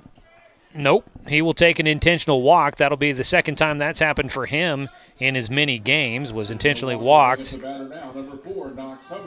the 7th inning of the season opener on Monday. That loads him up here, and it brings up Knox Hubbard to bat. Hubbard 0 for 2 in the ball game. Hitting with the bases loaded, he'll take ball 1. Struck out looking in the first and grounded out to short in the third. The 1-0 pitch, he pulls that right side. Second baseman in front of it. Ward sends it over to DeFort for the out, and that will finish things here in the bottom of the fourth inning. Roseburg threatens, but they cannot add to their lead. No runs on 2 hits. There were no errors and 3 men left on base. We will go to the top of the fifth. Roseburg leading 3-2 against Ida B. Wells. We'll be back after this 60-second timeout on 541radio.com and on the Score, 92.3 FM and 1490 AM. Hey there, sports fans. Thanks for watching this local sporting event online at 541radio.com. Did you know there's more than one way to watch games online? You can watch games on your laptop or desktop computer, your tablet, or even your smartphone just by going to 541radio.com. But we also use YouTube to stream all of our video broadcasts, which means you could be watching this game on your big screen TV with a number of different streaming devices. You can stream our live YouTube broadcast through your PlayStation or Xbox gaming device, or through streaming devices like Google Chromecast, Apple TV, or Roku. There's plenty of ways to follow this live local sporting event. Plus, you can find past events archived on 1490 The Score's YouTube channel. Find us on YouTube and subscribe today to keep up with the latest in local sports coverage.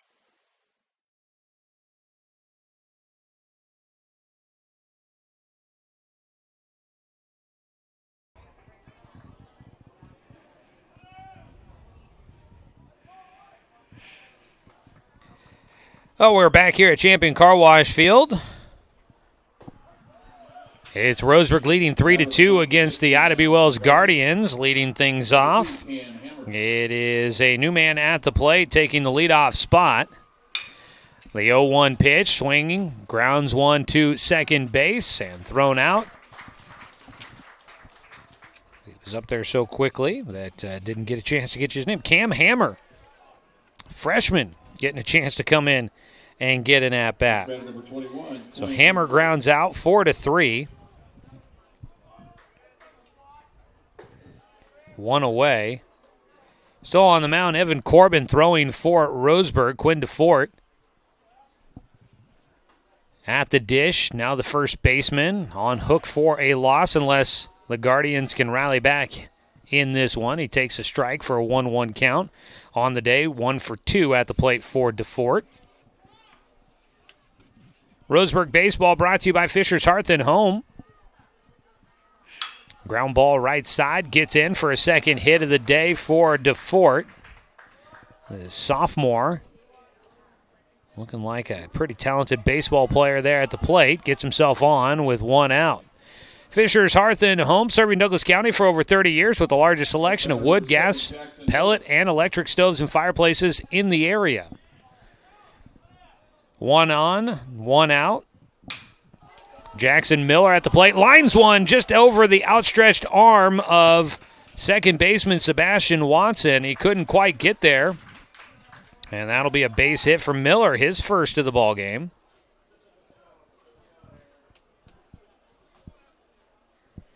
So back-to-back singles to right field.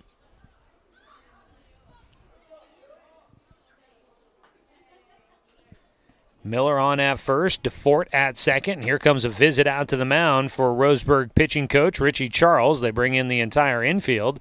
Game-tying run at second base here in the top of the fifth inning for Ida B. Wells.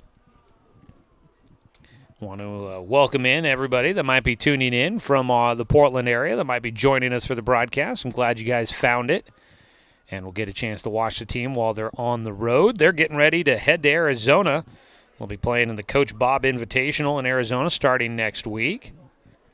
Roseburg will finish out the school week and then get ready to head to Bend on Saturday, where they will play against the Lava Bears. And then they head to Pendleton for their spring break tournament Monday through Wednesday. Always a fun one. Coaches were asking when I was going to be arriving for that one. I wish I were. That's always a fun trip over there. I've got a chance to do it once, but always a chance that I usually take to get some time away. A line drive to shortstop. Dawson Gillespie makes the catch at the shoe tops, runs to second base for the double play, and that finishes things off quickly here as Russell Peterson, the pitcher, lines out, and then doubled off at second base is Quinn DeFort. That is how the fifth inning comes to a close. A double play by Roseburg. And for the Ida B. Wells Guardians, they get no runs on 2 hits. There were no errors and 1 man left on base. A promising inning comes to a close quickly for the Guardians. We go to the bottom of the 5th. Roseburg leading 3-2 on 541radio.com and on the score, 92.3 FM at 1490 AM. Deciding where to purchase your next vehicle is just as important as the vehicle itself. At Roseburg Honda, our seasoned staff is dedicated to matching you with the right car. From sales to service, our goal is to make sure all of your needs are met, and you leave our dealership feeling good every time you visit. No need to waste your valuable time driving up and down the freeway when the ultimate car buying experience is right here at home. Roseburg Honda. We treat you like family. At Brook Communications, our job is to get results for your business, period. We can take your story and tell it to the people you want to reach in a way that compels first-time clients to become repeat customers. We get them through your door so you can do what you were meant to do. Proclaim your sales message to the largest audience of any media company in Douglas County. Brook Communications dominates through the power of 5 radio stations and 541radio.com. Results amplified. Locally owned. Brook Communications.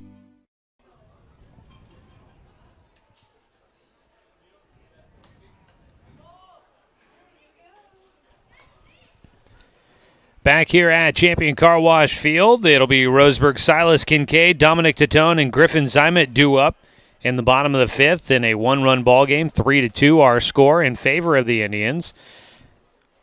Today's game has been brought to you by Mahalo Heating and Air Conditioning. You can get 0% financing for 72 months on approved credit now at Mahalo Heating and Air. Also want to remind you, stick around in the post-game show. We'll bring you the Mountain Mike's Pizza Player of the Game. Mountain Mike's Pizza, the way it ought to be. Silas Kincaid, he's reached base twice, once on an error and once on a hit by pitch. Swings away at the first one here from Russell Peterson and fouls that one out of play down the right field side for strike 1.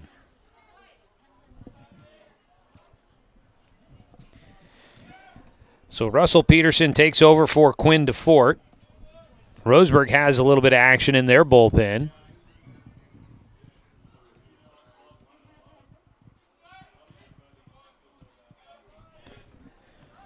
The 0-1 pitch. Kincaid goes on a check swing. He pulled that one back, looked like he wanted it, and then decided to lay off. And that was strike 2. He's got the 0-2 count against him here. On the mound, Russell Peterson. The 0-2 pitch. Kincaid gets underneath this one, launches it high in the air down the left field line. That ball lands in fair territory. Misplayed out there by Griffin Scott. In with a double will be Silas Kincaid. That ball high in the air out there to left field. And Kincaid showing why he's been in the lineup as the DH. He got some power behind that one. And that ball just landing in fair territory and misplaying it out there. Griffin Scott couldn't get underneath it. He had tracked it into foul territory, but the ball curving back towards fair territory. It lands just inside the foul line, and Kincaid ends up on second base. A leadoff double, squaring a bunt. Tatone lays it down third base side. Charging in is Lex. Throw to first, not in time. And going to third base is Silas Kincaid. And Roseburg has runners on the corners after a single by Tatone.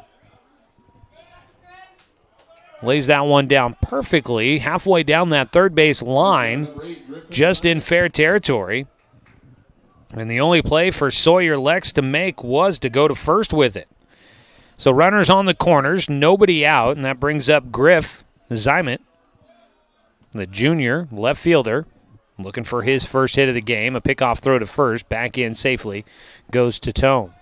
Warming up in the bullpen for Roseburg, I believe that was Parker Burke. Double checking to make sure I'm remembering numbers correct. It was. Burke out there was throwing. Titone running. That ball fouled down the first base side by Zymet. Got around, got the barrel on it, but just flared it down the first base side, just past the dugout and into the chain link fence on that side of the field.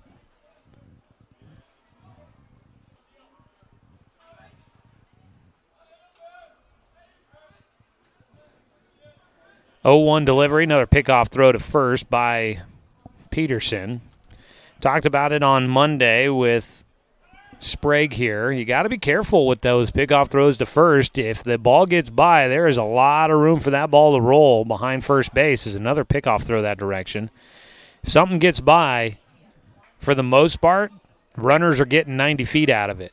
It does not take much for that ball to get by and for runners to be able to advance. 0-1 pitch here to Griffin Zymet. He goes swinging after that one. He's got 2 strikes against him now. We were in the 60s to start out the day here at Champion Car Wash Field. And it is definitely cooling off here as the evening wears on. Back here behind home, it definitely holds in the cold. As a pitch high, Zymet will take for ball 1. Definitely cools off a little bit. And it'll hold in. If it's hot, it stays back here. If it's cool, it stays back here. So, you might be out there in the sun right now feeling good. But back behind home in the shade, it stays cool. Zymet goes after a pitch high. It's popped up in the air, third base side. Foul territory squeezing this one is Sawyer Lex. At first base, Dominic Titone was running. He has to go back to the bag. A foul out for Griffin Zymet. 1 away. Carson Dunn will bat for Roseburg with 1 out. Runners on the corners.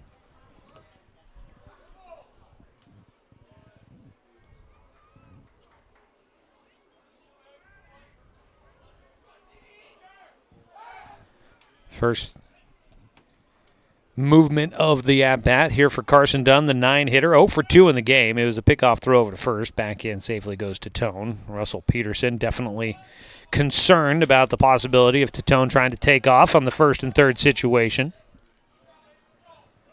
Now he does. The pitch outside. No throw by Roletto behind the plate. And in safely goes Dominic Titone to second base. Carson Dunn takes the pitch for ball 1. So Silas Kincaid at third, Dominic Titone at second. Roseburg trying to stretch their lead out, on top by 1 at the moment.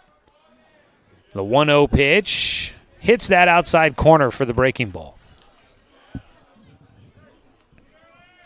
Was talking earlier, and I think I got cut off mid-sentence. It does look a little different here at the ballpark. Center field does have the blue tarp on it now, the batter's eye out there. Dunn swinging at 1, fouls it back to the screen. When we were here on Monday, it's been replaced out there. It was a wooden plywood fence out there that apparently was starting to see a little deterioration. So they replaced it with chain link fence, but it was uncovered on Monday. The ball popped foul again behind home for Dunn. So it had been chain link fence for a little while. UCC had played games here like that. UVC has played games here like that. Roseburg did on Monday as well, but they finally got the blue tarp up there. There's a swing and a miss on the breaking ball. Strike 3 for Peterson. He gets Carson Dunn. Second out here in the frame. And for Russell Peterson, that is his second strikeout of the ball game. 2 down and top of the order up. Sebastian Watson looking for his first hit. Got unlucky with a line out to shortstop his last time up. He takes a breaking ball for strike 1. So it sounds like they got that blue tarp up just today, so that's pretty cool. It looks real nice and sharp out there and kind of looks almost like the fence that they tore down in center field, although not quite as tall, if I'm not mistaken. The 0-1 pitch. Strike 2 called against Watson. I believe I heard that the guys from UCC, Umpqua Community College, were out here doing that work. Maybe it was some of the Legion in out here helping out as well. The 0-2 pitch, check swing to stay alive. Watson got a piece of that one. But it looks good out there. Continuing to make updates here around the ballpark. I know they've got a project to try and upgrade some of the lighting, which has been here a long time. I remember I saw the post about it that they're trying to raise some funds for that. Pitch high, 1 ball, 2 strikes against Carson Dunn.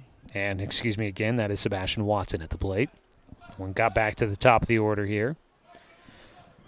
A 1-2 count. Again, fouled away. That one back to the netting behind home, hitting one of the supports there on the railing that also has the handicap area placard down there. They got rattled a bit. 1 ball, 2 strikes. On the mound, Russell Peterson in relief, trying to keep it a 1-run game. Runners at third and second.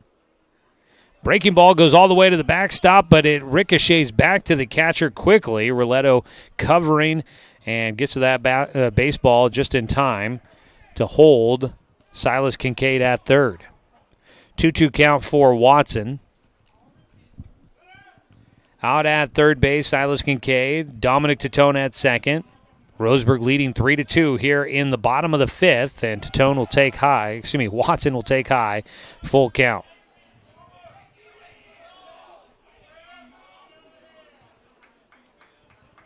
Three balls, 2 strikes with 2 down in the bottom of the fifth. Watson waits for the full count pitch, and he'll take for ball 4. Watson gets his first walk, first time on base for him. Bases are loaded for Roseburg, in the heart of their order coming up. Logan Klopfenstein, who has started to find his stroke a little bit. 1 for 1 against Russell Peterson, and he is 2 for 3 on the day. A couple of singles for him. Chance to drive in and extend this lead for Roseburg. He takes high and inside for ball 1.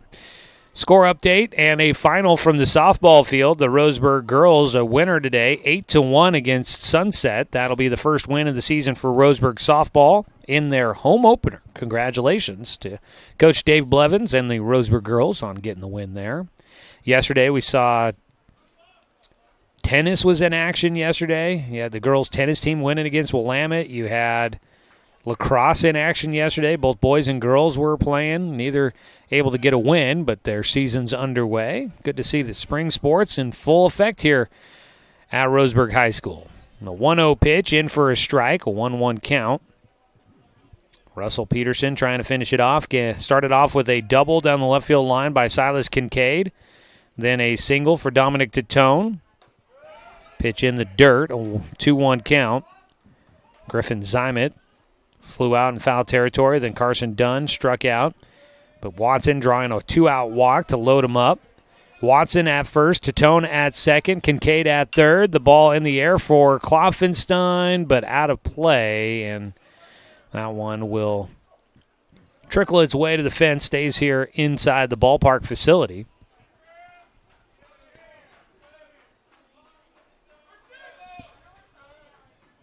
Count will go to 2-2 for Klopfenstein. He swings and fouls off another one. That one again out of play. And into the grandstands there.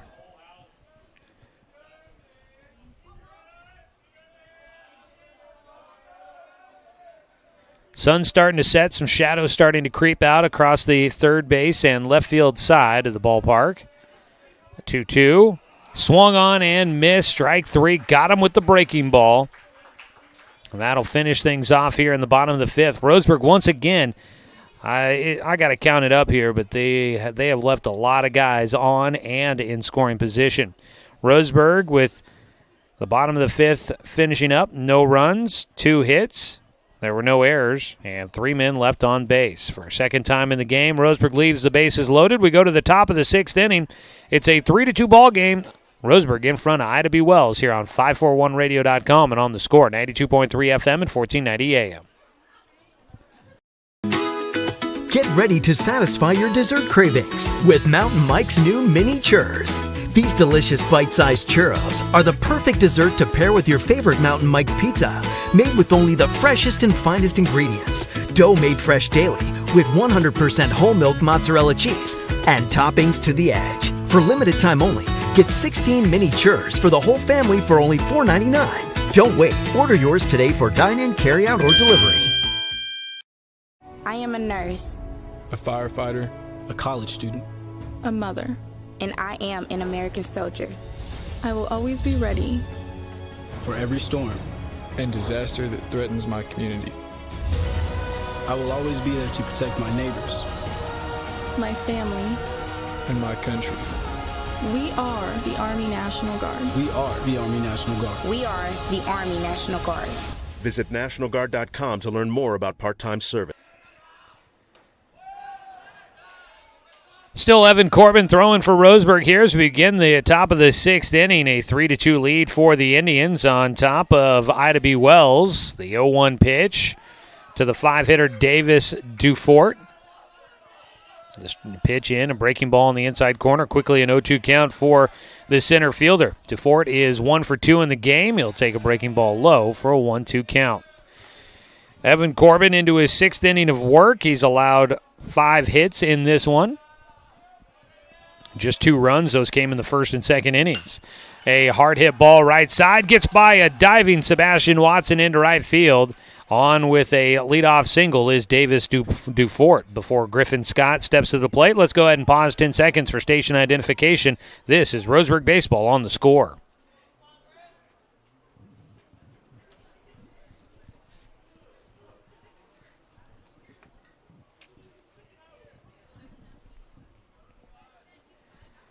So one man on as Evan Corbin continues to work here in the sixth. We saw Parker Burke thrown in the bullpen, and he'll go back out to throw some more. Griffin Scott will step in. He is 0 for 2 with a couple of ground outs to second, and he tries to lay down a bunt and pops it to the backstop for strike 1. Scott, a couple of ground balls there to Sebastian Watson. If Corbin can get him to do it again here, he might have a chance at a double play ball. They squared a bunt again. The runner going, throw to second. Got the tag down quickly, but the ball escapes from Dawson Gillespie. The throw on the second base side of the bag, on the shortstop side of the bag. If it had been on the second base side, maybe they had a chance to get him if Gillespie held on to the baseball. All of that did not happen, so the runner gets to second. An 0-2 pitch pulled into left field by Scott, and that'll put the game-tying run at third base. Look out. All of a sudden, we got ourselves a ball game here. A single by Scott, his first hit of the season. Puts runners on the corners. Nobody out. The Roseburg Indians facing a possible comeback here by the Guardians to try and tie this one up with the game-tying run 90 feet from home. Looks like Roseburg's going to possibly make a change here. Coach Richie Charles out to the mound to have a conversation with the team. It'll be the 7, 8, 9 hitters coming up. Sawyer Lex, 0 for 2 in the game, is up next. Weinberg on deck, he's 0 for 1. And then Miles Ward 0 for 1 as well. Walks getting those guys on base at the bottom of the lineup here. While we have a break in the action, remind you that today's game brought to you by Good Vibration Solutions. For home theater and automotive audio, you can feel it at Good Vibes. And by DC Farmers Co-op, where everyone is welcome to shop. No pitching change yet. They leave in Corbin.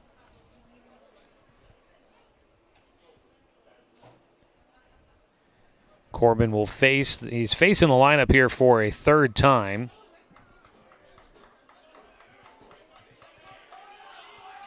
Allowed the 5 hits. He's got 3 strikeouts in the game. Now he's up to 7 hits allowed in this one. First pitch in, misses for ball 1 against Sawyer Lex. Last time up, Lex hit a ground ball to shortstop. The 1-0 pitch, strike 1. Double play a possibility here. It looks like they're playing for it up the middle. Both Gillespie and Watson back. Takahashi in at the corner at third. The 1-1, they squared a bunt. It goes down the first base side. A sac bunt will tie the game up. Sawyer Lex put out 1-3. Picks up an RBI. We're tied at 3-all. Has some good small ball action there for the Guardians. They tie this one up. A well-executed sac bunt. Davis Dufort will score. Griffin Scott does move to second. 1 away. Tie ball game, 3-3. And up the bat, Justin Weinberg takes strike 1 on the first offering from Corbin. So Roseburg, they've left, I counted up, Roseburg's left 7 runners on base in scoring position. And that's kind of coming back to haunt them here. A pitch in the dirt. 1-1 count for Weinberg. Coming back to haunt them a little bit as they've had opportunities to stretch the lead out and haven't been able to do so.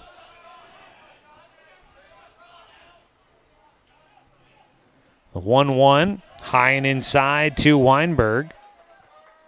2 balls and a strike.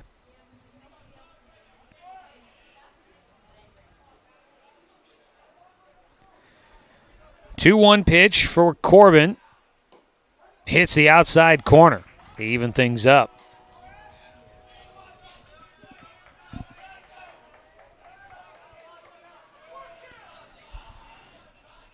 The 2-2 out of the stretch here for the righty. He kicks and fires. Ground ball to short. Coming in, Gillespie over to Tatone. Up to third base will go Griffin Scott on the ground out by Weinberg. 6-3. 2 down, a man at third. That's the go-ahead run for the Guardians, and Miles Ward will come out to hit next, but it looks like he'll face a new pitcher. Out to the mound for a second time in the frame will be Richie Charles, and Evan Corbin will hand the baseball over, and we'll get a new man on the mound with 2 outs. Game go-ahead run at third for the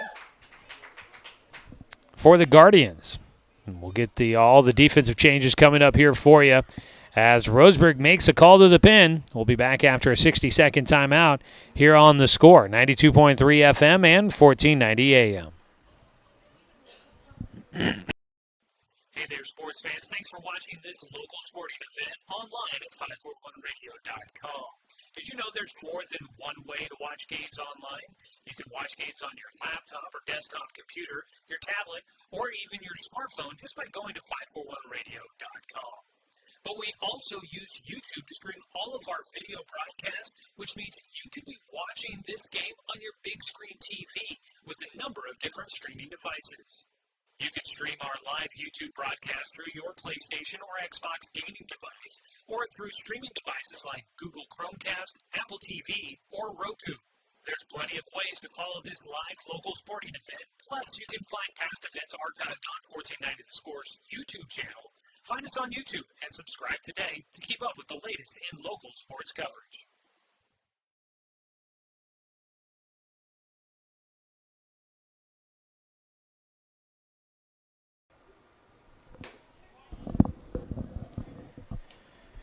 Out of the bullpen for Roseburg is Parker Burke. He'll take over here in the 6th inning with 2 outs and the go-ahead runner at third for Ida B. Wells. Evan Corbin exits the game 5 2/3. He gave up 7 hits, 3 walks, 4 strikeouts. Right now credited with 3 runs. And we'll wait to see if that number grows at all here in the 6th inning. The runner at third base would go to Corbin's credit, so he could still take the loss here today. Parker Burke will take over on the mound. Burke's first appearance of the season and first appearance on the mound at the varsity level. Coming out of the bullpen, Burke, a junior for the Indians. Evan Corbin stays in the game. He goes to first base. So it looks as if next batter, number 13, Miles Ward. Dominic Tatone, I think, goes to left field. Yeah, Tatone goes to left. So Zymet will come out of the game. I believe that means the DH might come out of the game as well. As the first pitch by Parker Burke is in for strike 1. So I think the DH, Silas Kincaid, will come out as Evan Corbin will take over hitting for himself. Zymek came out of the game for the new pitcher, Parker Burke, and Dominic Tatone moves to left field. 1-1 count, to pitch outside to Miles Ward at the plate. Ward is 0 for 1 in the game, a walk in the second, scored a run, and grounded out to short in the fourth inning. Takes on the inside corner from the righty, Burke. Burke definitely will come at it from a slightly different angle, a little shorter than Evan Corbin. Seems to have some get up and go out there. Out of the windup for him, the 1-2. Outside, 2-2 count. Visit out to the mound for Knox Hubbard here to have a quick conversation with the new pitcher. Parker Burke, also a catcher for Roseburg. Backing up Knox Hubbard behind the plate. Right now he's throwing to Knox, who goes back behind the dish, a 2-2 count. With 2 outs and the go-ahead runner at third. Breaking ball, strike 3, got him looking. A big appearance there by Parker Burke. He comes out, gets the strikeout Roseburg needed. A backwards K in your scorebook for those keeping track at home. But Ida B. Wells ties this one up. 1 run on 2 hits. There were no Roseburg errors. 1 man left on base. We got a tie ball game going to the bottom of the 6th. Roseburg looking to try and win it in the late stages again when they come back up to bat here in the bottom of the 6th inning on 541radio.com and on the Score. 92.3 FM and 1490 AM. Deciding where to purchase your next vehicle is just as important as the vehicle itself. At Roseburg Honda, our seasoned staff is dedicated to matching you with the right car. From sales to service, our goal is to make sure all of your needs are met, and you leave our dealership feeling good every time you visit. No need to waste your valuable time driving up and down the freeway when the ultimate car buying experience is right here at home. Roseburg Honda. We treat you like family. At Brook Communications, our job is to get results for your business, period. We can take your story and tell it to the people you want to reach in a way that compels first-time clients to become repeat customers. We get them through your door so you can do what you were meant to do. Proclaim your sales message to the largest audience of any media company in Douglas County. Brook Communications dominates through the power of 5 radio stations and 541radio.com. Results amplified. Locally owned. Brook Communications.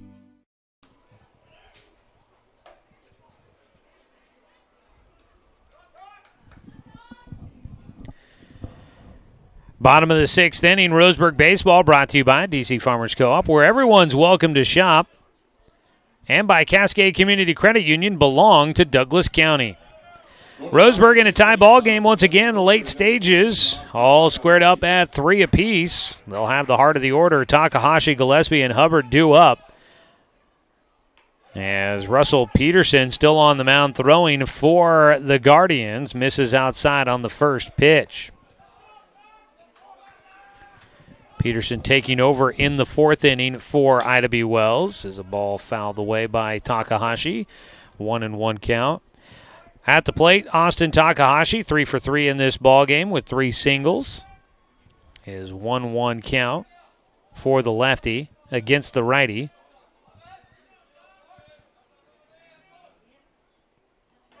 In the dirt for Peterson, 2 balls and 1 strike. In the season opener on Monday for Roseburg, they battled their way back from a 2-0 deficit in the 1st inning, ended up tying the game in the 6th, and then won it in the bottom of the 7th. Here today, they were down 2-0 after 2 innings, fought back, took a 3-2 lead, but now we're tied at 3-all as they pitch in for a called strike on the inside corner against Takahashi. Ida B. Wells out there trying to get their first win of the season in their first game of the year. They played in some jamborees on Monday but didn't have an official game, so this is their season opener. 2-2 count. Takahashi fouling off the pitch will stay alive. Hot start for him. Takahashi will try and keep it going, see if he can get a man on base for Roseburg to start off the bottom of the 6th, see if Roseburg can try and regain the lead. The 2-2. That ball in the air out towards right field. Well hit. Jackson Miller going back, circling underneath it, though. And for the first time on the season, Austin Takahashi is put out. First out here in the 6th inning, one down and nobody on. Takahashi, prior to that, his season had gone like this: single, double, walk, triple. That was the season opener. Today, triple or single, single, single, and now an F9. So for the first time, Takahashi commits a putout. That's a pretty impressive streak to start out the year. First pitch in the dirt for ball 1 against Dawson Gillespie, who was intentionally walked his last time up, had a RBI triple back in the 3rd. The 1-0 pitch bounces in. 2 balls, no strikes from Russell Peterson. High hopes for Roseburg this year after winning the Southern Oregon Conference tournament title last year, 7-1 over Grants Pass in the championship game of that tournament. Ball in the air, not deep. Second baseman going out, trying to track it. Nobody will get to it. Gillespie hard run and goes into second base, and he is tagged out there. Ida Wells recovers.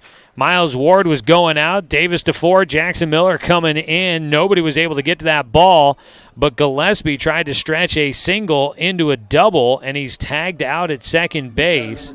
So he does get credit for a hit, but then gets caught trying to take an extra bag. And I believe that was right fielder Jackson Miller that picks it up and throws it in for the second out of the frame. So Roseburg does get a hit there, but 9-6 the put out. 2 down, nobody on. An 0-1 count at the plate to start things off for Knox Hubbard. Hubbard swinging, fouls off another one. 0-2 count for him.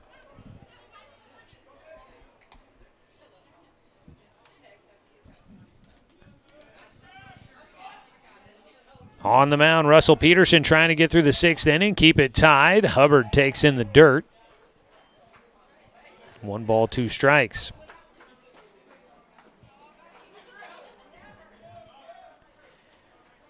Roseburg, unless they can do something here, they may have to be looking for another walk-off win in this one. A pitch high. 2 balls, 2 strikes for Hubbard.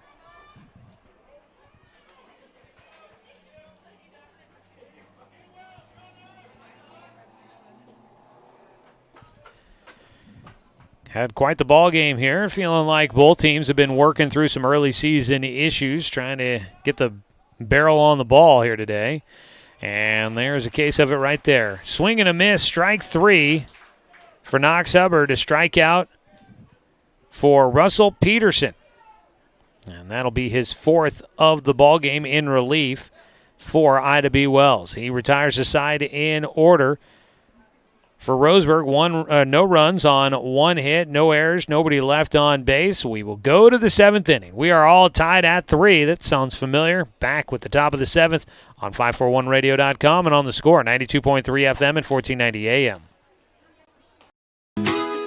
Get ready to satisfy your dessert cravings with Mountain Mike's new mini churros. These delicious bite-sized churros are the perfect dessert to pair with your favorite Mountain Mike's pizza. Made with only the freshest and finest ingredients. Dough made fresh daily with 100% whole milk mozzarella cheese and toppings to the edge. For limited time only, get 16 mini churros for the whole family for only $4.99. Don't wait. Order yours today for dine-in, carry-out, or delivery. I am a nurse, a firefighter, a college student, a mother, and I am an American soldier. I will always be ready for every storm and disaster that threatens my community. I will always be there to protect my neighbors, my family, and my country. We are the Army National Guard. We are the Army National Guard. We are the Army National Guard. Visit nationalguard.com to learn more about part-time service.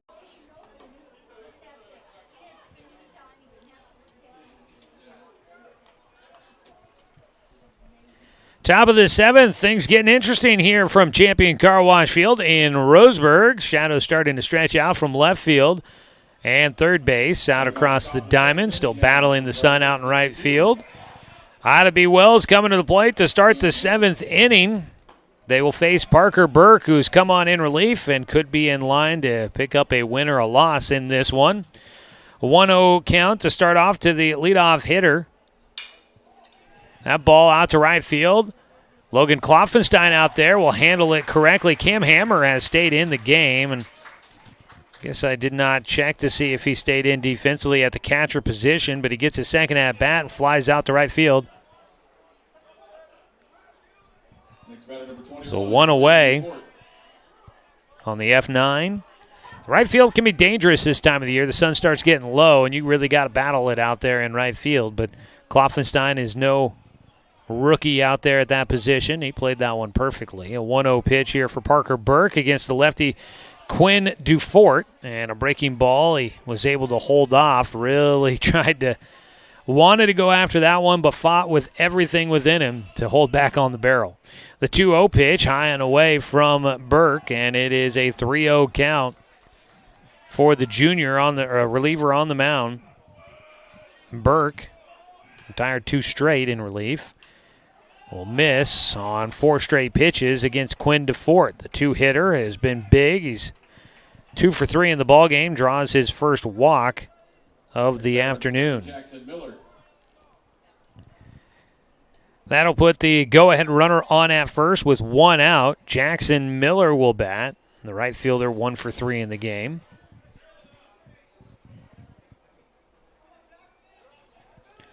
Jackson with a single to right field in the 5th inning against Evan Corbin will face Burke for a first time. First pitch on the inside corner for strike 1.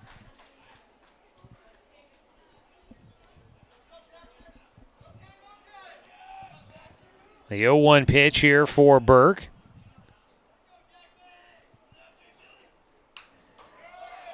Slings it in there, and foul ball back into the net for strike 2.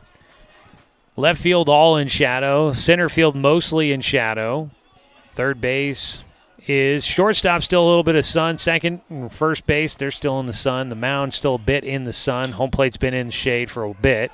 Ball flared out to left field, not hard hit. Dominic Tatone coming in, bobbled it for a bit, picks it up quickly. That'll be a bloop single to left field for Miller. Didn't square it up, but didn't need to. Found a lot of territory out there in shallow left field by the foul line. Drops it in for a base hit. Next batter, number 17, Russell Peterson. And with 1 out, you've got runners at first and second. Miller at first, Dufort at second. Russell Peterson, the pitcher, in the cleanup position, is 0 for 2 in the ballgame with a walk. He'll stand in here at a big opportunity. First pitch inside by Burke.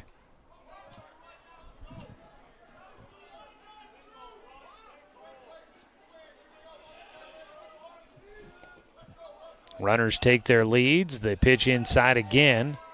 Trying to hit that inside corner for Parker Burke. And his breaking ball's ending up a bit too low.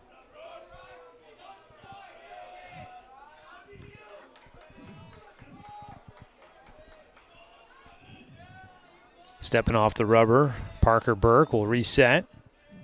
Phone says 60 degrees in Roseburg. It feels like it's probably cooled off a little bit more than that. 2-0 pitch. Hard hit towards short. Picked up on the 1-hop by Gillespie. Relay to first. Double play to get out of things in the top of the 7th.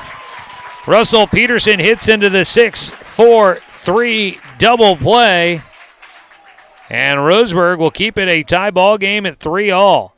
And they have got an opportunity to try and walk it off in the bottom of the 7th. No runs on 1 hit. There were no errors and 1 man left on base for Ida B. Wells. We'll go to the bottom of the 7th. Can Roseburg have another walk-off 4-3 victory? We'll find out in a moment on 541radio.com and on the Score, 92.3 FM and 1490 AM. We are Douglas County Farmers Co-op, but we're not just for farmers. We serve all residents of Douglas County because we are Douglas County. Stop by today for everything from a tank of gas to a bite to eat anytime you're hungry. Pick up something for yourself, your home, and those you care for. Celebrating 100 years of service, Douglas County Farmers Co-op. Good people, good products, and good advice. Hey there, sports fans. It's Joey Kieran with The Score, 92.3 FM and 1490 AM. We're bringing you more local sports content as we change up our weekday sports lineup. We've got the Bald-Faced Truth with John Canzano, noon to 3 every weekday. And then from 4 to 6 is the James Crepia Show. More local sports talk here on Douglas County's home for sports, The Score, 92.3 FM and 1490 AM.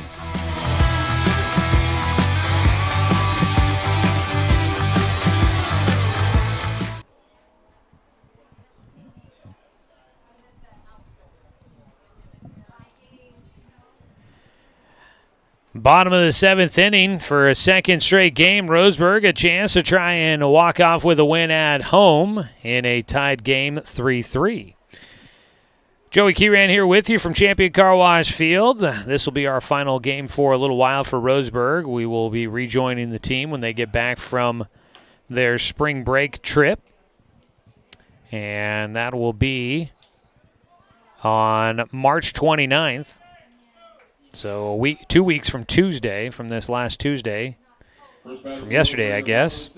2 weeks from yesterday, that'll be our next broadcast for Roseburg baseball. They'll be hosting the West Salem Titans for that one. So look forward to that. We'll have updates at 541radio.com and on the radio on how Roseburg's doing during their spring break trip, but we will not be there to broadcast those games.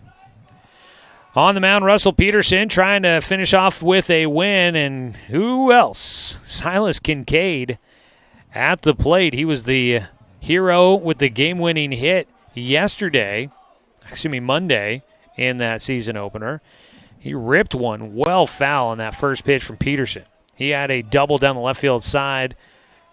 The 0-1 pitch gets around on another one. He's liking those high pitches, getting around, chopping at him, but he's got to straighten them out. Those are both into the parking lot here at Champion Car Wash Field out along Stewart Parkway.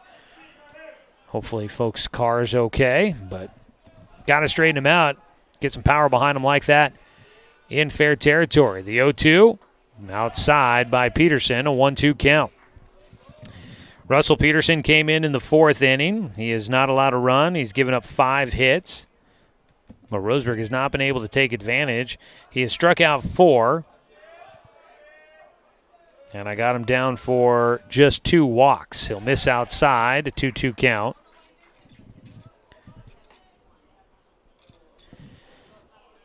Peterson has had Roseburg strand 4 runners in scoring position. Roseburg has left overall 11 runners on base. 2-2 pitch here to Kincaid. Breaking ball ends up low and outside. The count will go full. So after starting out aiming high and inside against Kincaid, Peterson is now trying to attack that low outside corner, and he hasn't been able to do so. Where's he go here? A 3-2 pitch coming up. Time called.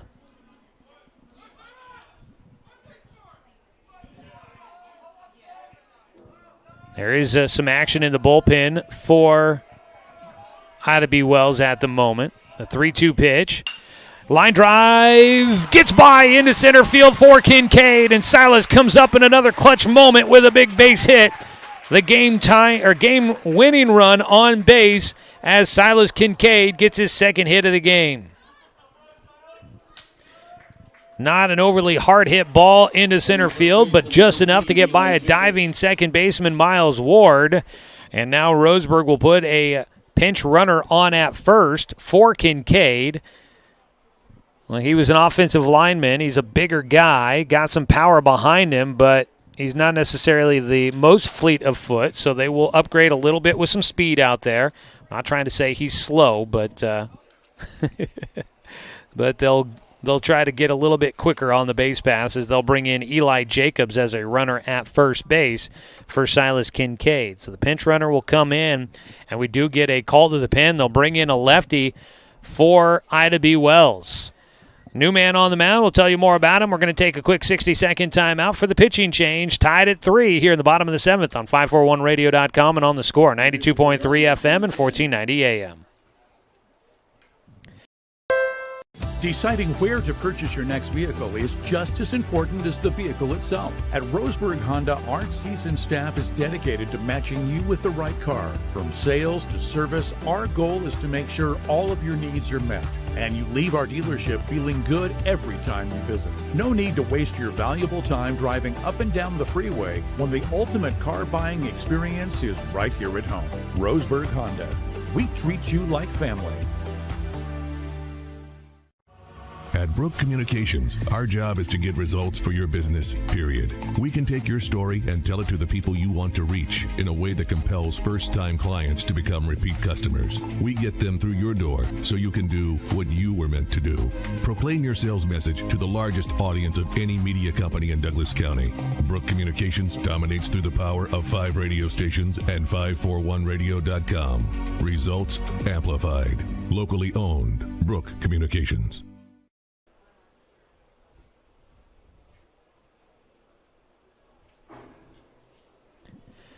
Oh, the new man on the mound will be Griffin Scott, a lefty. He moves in from left field, and he will take over for Russell Peterson. Peterson stays in the game. He goes to first, and first baseman Quinn DeFort, who was the starting pitcher, goes to left field and takes over there. Russell Peterson, I got him down for 3 innings work, gave up 5 hits. Currently, he has given up no runs. 2 walks, 4 strikeouts, but the game-winning run at first base now is Eli Jacobs running for Silas Kincaid. And I guess that means that the DH did not come out of the game for Roseburg. But Eli Jacobs, the game-winning run, that would go against Peterson's total if he were to score. Up to bat will be Dominic Titone. He squares to bunt. He pops it up back behind home, and it'll end up into the netting, which is beneficial for Roseburg. They had the infield playing in quite a bit for Ida B. Wells, and if that ball had stayed playable, there's a good chance it might have gotten caught. 0-1 count for Titone. Dom is 1 for 2 on the day with a walk and a bunt single back in the 5th. He squares again, put this one down, back to the mound. They go to second base. They pull the shortstop off the bag, and in safely goes Jacobs. The throw by Griffin Scott, the pitcher, he fielded that one. It went, you had the third baseman crashing, the second baseman crashing, and in the middle was the pitcher. It went right back to the mound, and the pitcher, Griffin Scott, throws to second base to try and get the lead runner. And he threw high, pulling Justin Weinberg, the shortstop, off the bag. So that'll put runners at first and second with nobody out. Now squaring to bunt, offering, unable to connect, is Parker Burke for strike 1. First baseman Peterson charging all the way in on that one. Third baseman Sawyer Lex staying at third base to cover the bag and not allow an easy pass for Eli Jacobs to get to third. Squaring again is Burke. He'll pop it up in the air towards third base. Diving attempt. He didn't hang on to it. Is that a fair or foul ball? The out made at third.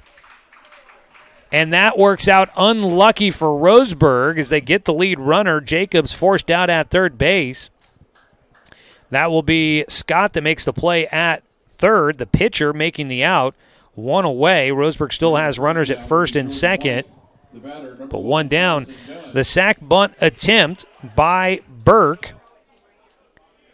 Because it was in the air, Eli Jacobs couldn't run to third base to try and beat out the play at the bag because he thought if it's caught, he can't leave second. So he holds out at second base. The play unable to make it was Sawyer Lex. Now, I had questions whether or not that ball was in fair territory when he tried to make the play, but they say a fair ball. And so since he had no chance at running to third, Eli Jacobs an easy force out at third base. Roseburg going to try to bunt again here. It's Carson Dunn, and he swings and misses at the first one. 1 out, runners at first and second. Kind of a strange scenario how that last bunt attempt worked out for Parker Burke. Dunn at the plate. The 0-1 is high. 1-1 count. Did not show a bunt on that pitch from Griffin Scott. We'll see if he changes things here mid-at-bat. Playing in on the grass is the first baseman, Peterson. Time called by Dunn before Scott goes into his motion. The lefty working out of the stretch.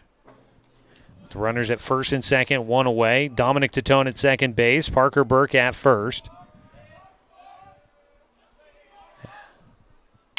That ball into the left field, but it goes right to Quinn Defort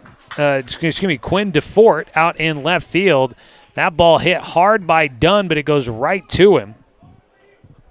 And Roseburg down to 2 outs here in the 7th. Ida B. Wells trying to force it into extra innings. 2 down. Lights have not started to flicker on yet. I think I just started to see them start maybe lighting up a little bit out there. That might just be a reflection from the sun. The whole field now in shadows. No sun slivers out there. Top of the order, Sebastian Watson to bat with runners at first and second. He'll try to be the hero. The senior takes outside for ball 1. Roseburg in a tie ball game, 3-3 here in the bottom of the 7th. Good speed out at second base in Dominic Tatone out there. The 1-0 offering. Scott gets a foul ball back to the backstop. Jordan White, I believe, running at first base for the pitcher, Parker Burke.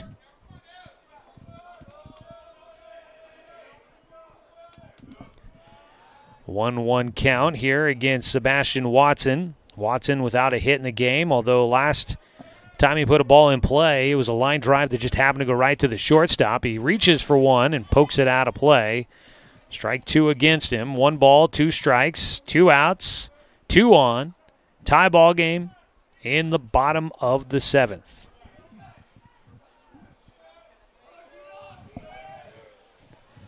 On the mound, Scott, the lefty, sets. He'll kick and fire. The 1-2 outside for a 2-2 count. Out at first base, Russell Peterson thought that was strike 3. He was across the foul line, headed to the dugout, ready to go to the 8th. Ida B. Wells trying to force it to extras. Roseburg trying to finish it here in the bottom of the 7th for a second consecutive game. The 2-2 from Scott, checking second a few times, kicks and fires, and again fighting off the pitch to stay alive is Sebastian Watson. Roseburg trying to improve to 2-0 on the year. Ida B. Wells trying to keep their hopes of a win in extra innings alive and starting out their season with a 1-0 record. 2-2 pitch again to Watson. Off speed, and this one he'll get jammed in on the hands. Fought it off to the visiting dugout down the first base side. We'll do it again on the 2-2 count. If it does go to extras, Ida B. Wells has their 5, 6, 7 hitters due up to Davis Defort, Griffin Scott, and Sawyer Lex. The 2-2 pitch to Watson. High and away, full count with 2 outs and runners on first and second.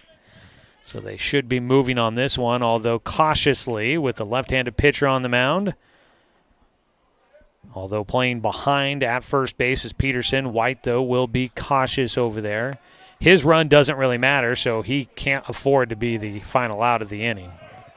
The 3-2 pitch with 2 outs. Sebastian Watson waits. The pitch in from Scott. High for ball 4. And the bases are loaded. And that'll bring up Logan Klopfenstein. Klopp will bat with 2 down.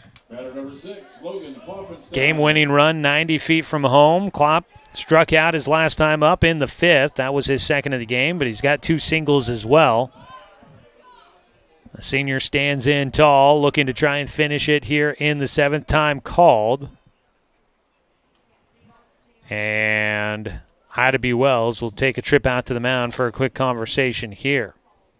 Roseburg will be getting ready to head to Central Oregon coming up for their next game on Saturday. Kind of happy that I'm going to be back here in Roseburg where, yeah, it might be a little wet, but it is only going to be a high of 47 in Bend on Saturday. They're not expecting any precipitation, so it's just going to be a cold one out there for Roseburg as they take on the Lava Bears. And temperature's not going to be all that warm throughout much of the, well, actually, I shouldn't say that. They are going to Pendleton, so that's not necessarily Bend, but Bend expected to hit 72 on Wednesday next week. What is happening? What is happening is we're getting into baseball season and things are starting to warm up for us. Curious what Pendleton will look like for Roseburg coming up next week. 58, 68, 71. They'll be close. At the plate, Logan Klopfenstein digs in his chance to try and play the hero here, and he takes the first pitch for strike one. Bases loaded, so nowhere to put him. A walk ends the game. Pass ball could end the game. Base hit and error, those will all end this one here in the bottom of the seventh. The 0-1 pitch to Logan Klopfenstein. Takes high and away for a 1-1 count.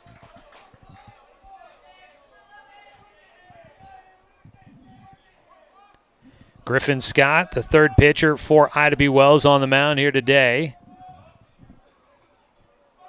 And if a run comes in, it'll be him taking the loss. The 1-1 is high for a 2-1 count.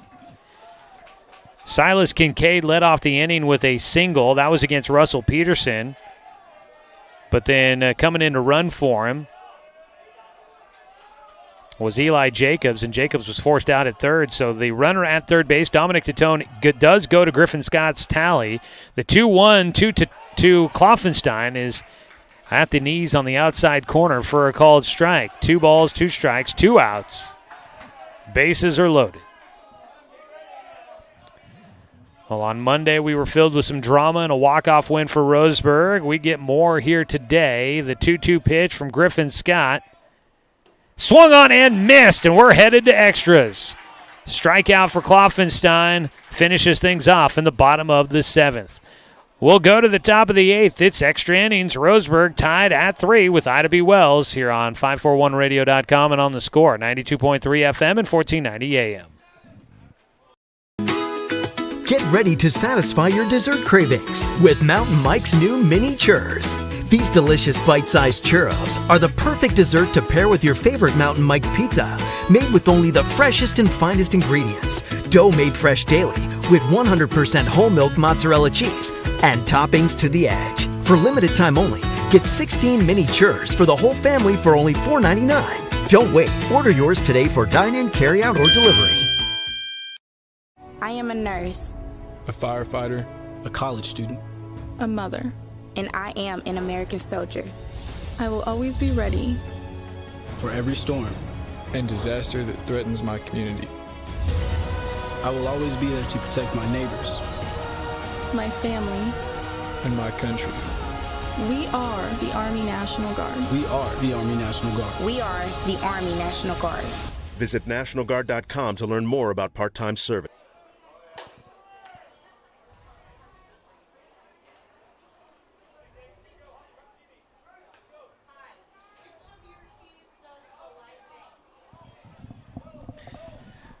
Well, we are back here for the top of the eighth inning. Let's go to extras, why don't we?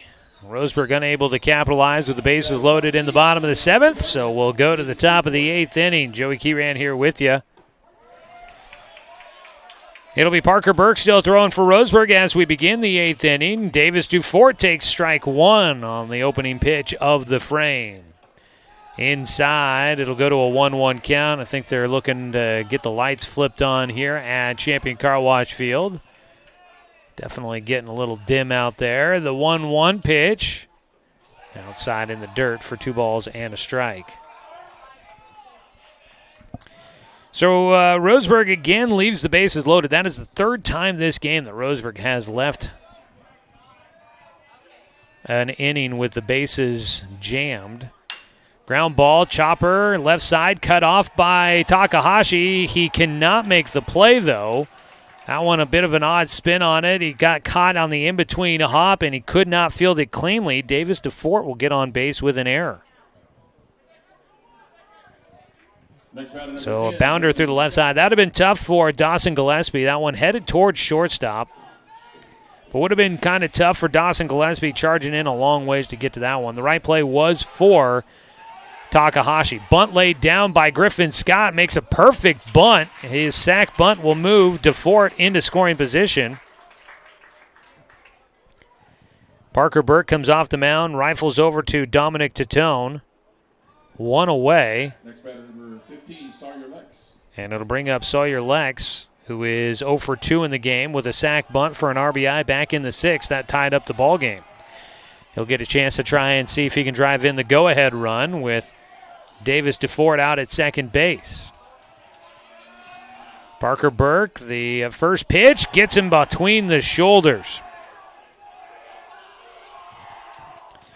And that is the first hit batter of the season for a Roseburg pitcher. So that puts him on first and second for Ida B. Wells. New man at the plate for the Guardians, taking over for for Justin Weinberg. Take a look at the roster here for Ida B. Wells. That is Tony Manning, I believe, getting a pinch hit.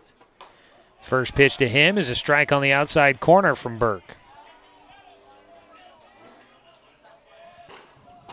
Yep, Tony Manning getting a chance to bat in place of Justin Weinberg, who was 0 for 2 with a walk. Manning pops one up, and that is unplayable.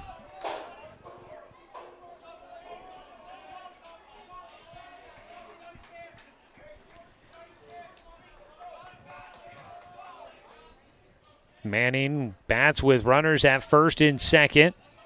Evan Corbin playing in ahead of the runner on the grass. Playing back at third base is Takahashi. The 0-2 pitch, and it beans him. So headed to first base will go Manning. They had the 0-2 count.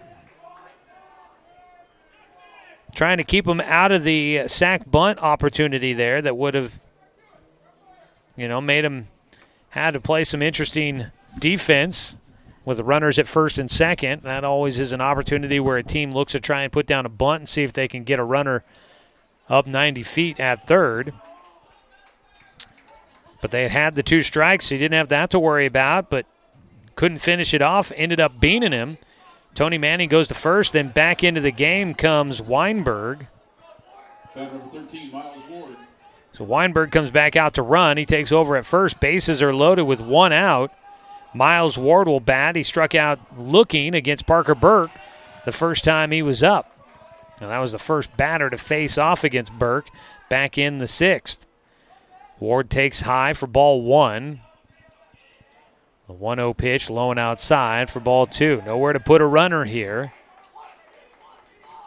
Roseburg got a double play to finish off the 7th inning. And they're looking for another one here. Out to the mound to visit for Knox Hubbard.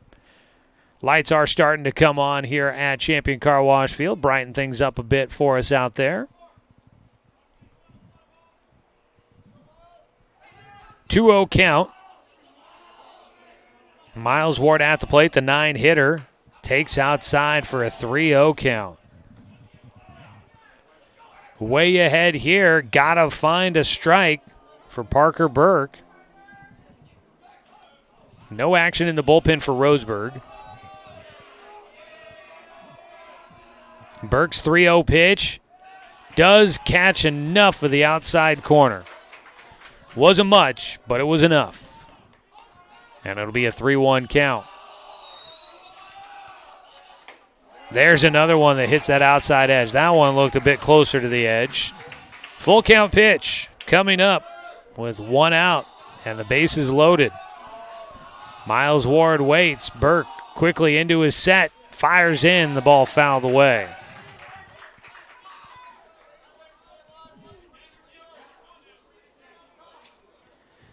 Burke will try it again.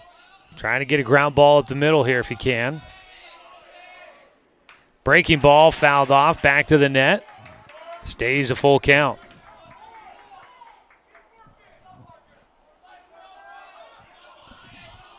3-2 pitch.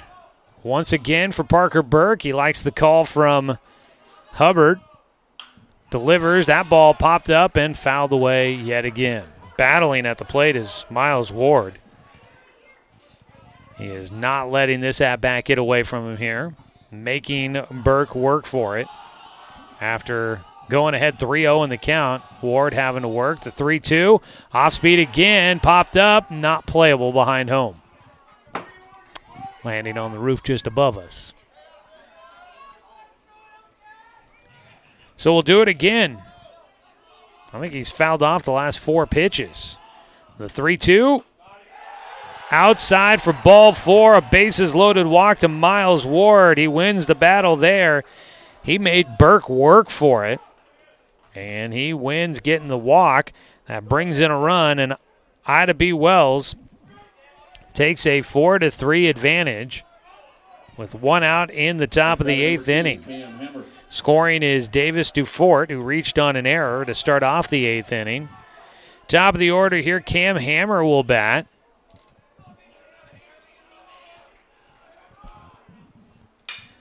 That ball to center field, well struck. Going back is Dunn. This should be a chance to drive in another run. Dunn is going to throw to third. His throw will not be in time. So an RBI sac fly for Cam Hammer, 2 down. Scoring was Sawyer Lex. Tagging and heading for third was Justin Weinberg. Miles Ward stays at first. Runners on the corner. It's a 5-3 ball game. The Guardians in front. Quinn DeFort will come up to bat. We'll see if they face him here. There's 2 down. DeFort has been solid at the plate. 2 for 3 today with a pair of singles. He has been walked as well, and now it does look like we'll have some changes coming up. I believe it looks like Logan Klopfenstein going to come in for Roseburg and try to finish things off here in the 8th inning. With 2 outs, runners on the corners. Parker Burke will exit off the mound, and Logan Klopfenstein will take over. The lefty will get a chance to try and close it out for Roseburg. Trailing by 2. The Indians trying to keep it that way when we come back after the 60-second timeout here on 541radio.com and on the score, 92.3 FM and 1490 AM. Copy. We are Douglas County Farmers Co-op, but we're not just for farmers. We serve all residents of Douglas County because we are Douglas County. Stop by today for everything from a tank of gas to a bite to eat anytime you're hungry. Pick up something for yourself, your home, and those you care for. Celebrating 100 years of service, Douglas County Farmers Co-op. Good people, good products, and good advice. Hey there, sports fans. It's Joey Kieran with The Score, 92.3 FM and 1490 AM. We're bringing you more local sports content as we change up our weekday sports lineup. We've got the Bald-Faced Truth with John Canzano, noon to 3 every weekday. And then from 4 to 6 is the James Crepia Show. More local sports talk here on Douglas County's home for sports, The Score, 92.3 FM and 1490 AM.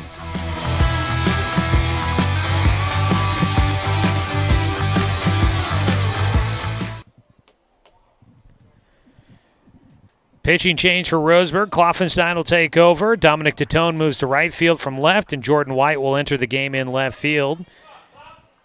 We'll get you a chance for a legal ID in just a moment as Quinn DeFort will step up to the plate.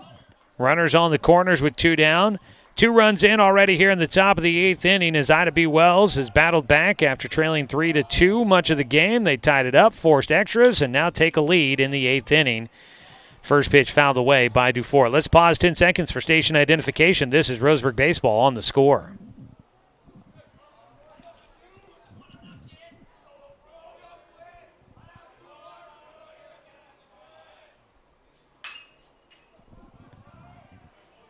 Ball fouled away down the left field side and out of play for strike 2 against Quinn DeFort, batting with runners on the corners.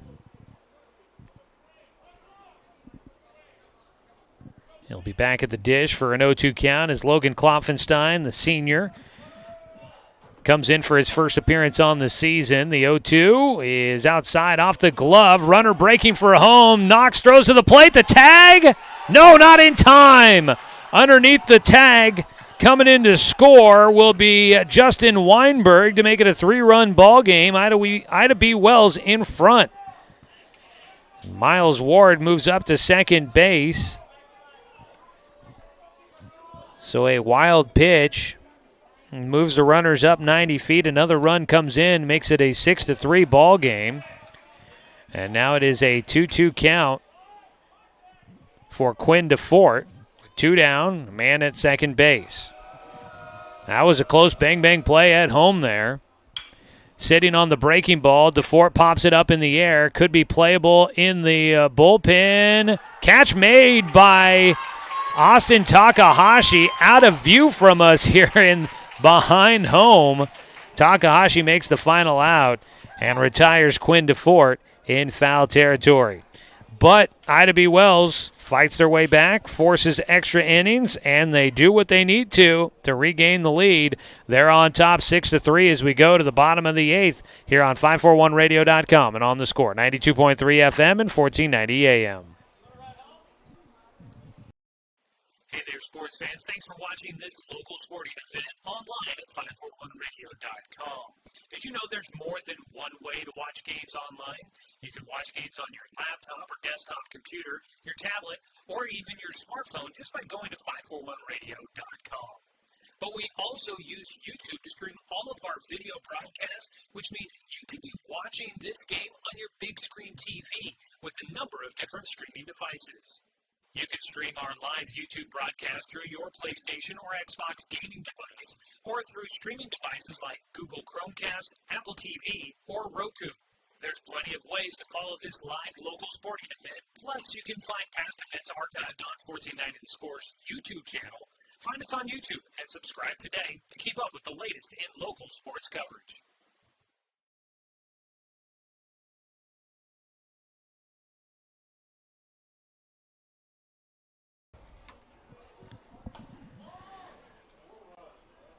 Well, Roseburg will have their work cut out for them as we welcome you back for the bottom of the 8th inning.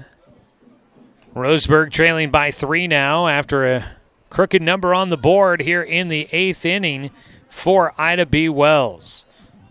6-3 our score. Roseburg will have the 3, 4, and 5 hitters coming up to start off the 8th inning against Griffin Scott, the left-handed pitcher, on in relief in that 7th inning. Got Ida B. Wells through that frame, leaving the bases loaded. Now he'll try to see if he can keep the good vibes going for the Guardians. His first pitch, lefty to lefty against Austin Takahashi, in for strike 1. Takahashi making a great defensive play, well into foul territory, back in the bullpen, which is still in playable territory here at Champion Car Wash Field. The 0-1 pitch is in the dirt, a 1-1 count. Tak is 3 for 4 today at the plate. Final line there for Parker Burke. I have it down at 2 innings worked, 1 hit, allowed 3 runs, 2 walks, 1 strikeout, and 2 hit batters. He's on the hook for the loss right now. Pitch low and outside to Takahashi, gives him a 2-1 count.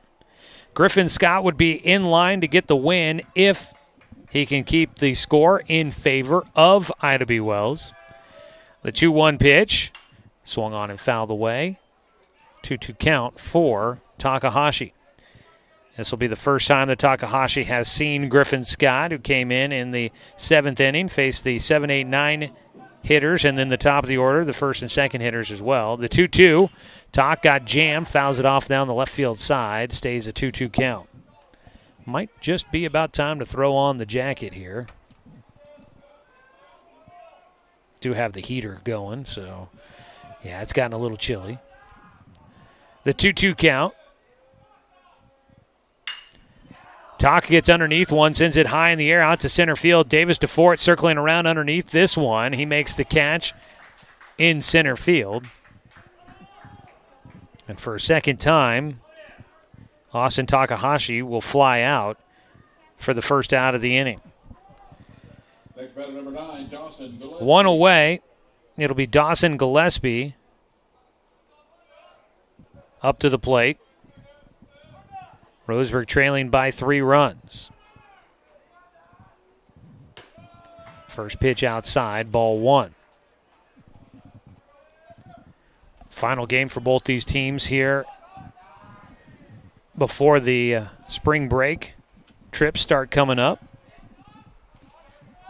On the mound, the lefty Scott delivers high and away. Ball 2.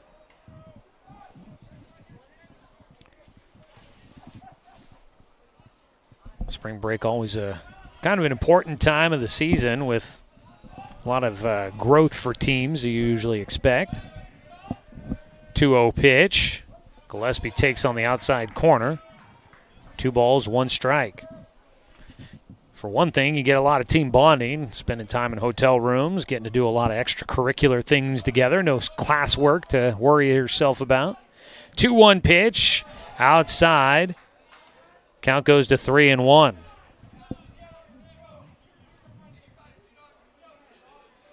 That spring break trip always historically has been a pretty big time of the year for the Roseburg baseball team going out to Central Oregon. Ball out to the right field side. That finds the alley. They can't cut it off. It's rolling all the way to the fence. Heading for second goes Gillespie. He's rounding for third. He'll get into third base standing up with a triple. A 1-out triple for Dawson Gillespie. That is at least the one part of what Roseburg needs. Runners on base, but they need a few of them. Gillespie finding the alley in right center. Unable to cut it off was Jackson Miller, the right fielder, chasing that one down, then had to try and chase it from behind. It ends up all the way at the warning track. And Gillespie, his second triple of the day. The first one was a ball hit to right field that got caught in the sun from Miller. This time, that one just found the alley, a true triple there. Strike called against Knox Hubbard. Roseburg's catcher is 0 for 4 on the day with a pair of strikeouts. He's looking to try and end that streak. The 0-1 pitch to the lefty. He takes on the inside corner for strike 2. Roseburg has left the bases loaded 3 out of the last 4 innings. They've left 14 runners on base total in the ballgame. Knox, the 0-2 pitch outside. 1 ball, 2 strikes against him.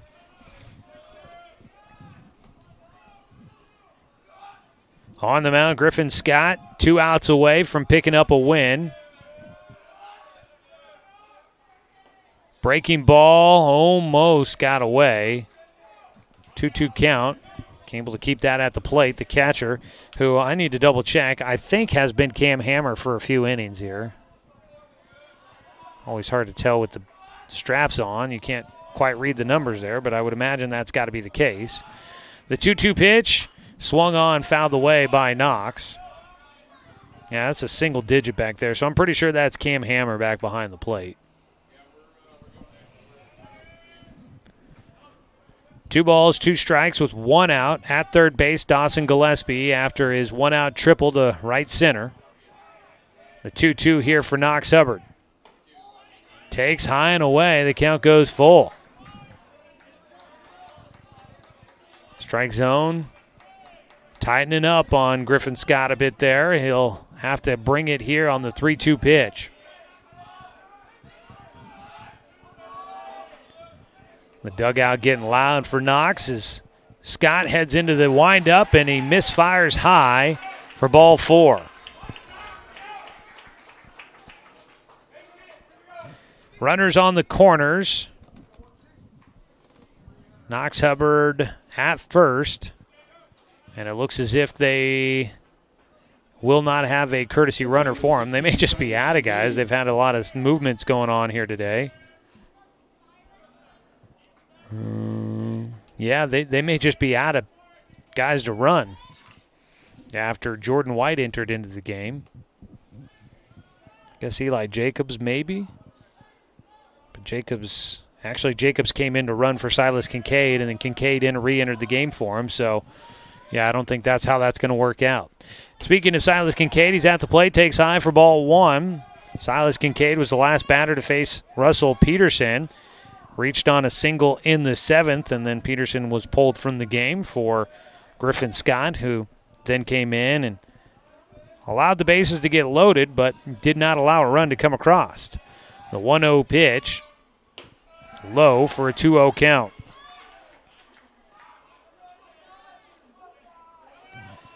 Two walks issued in the game by Griffin Scott. Actually make that 3 walks. No, 2. That is a triple, that's a 3B, not a BB. 2-0 pitch inside, and the count goes 3-0. Silas Kincaid, the DH, well ahead in the at-bat.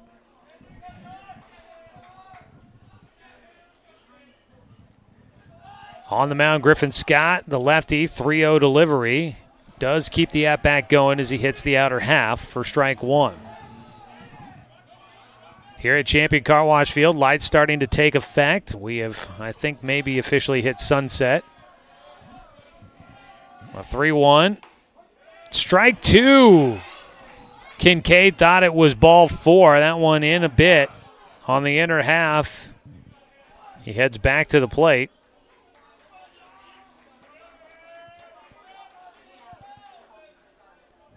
The 3-2 pitch coming up for Silas Kincaid. Pops one up foul, back behind home. He'll get a chance at another one, fighting off the strike zone.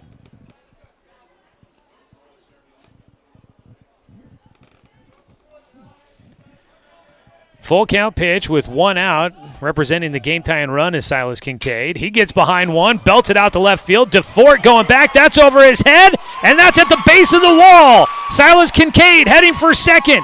In at third is Knox Hubbard. He's rounding third, heading for home. The relay throw is not in time.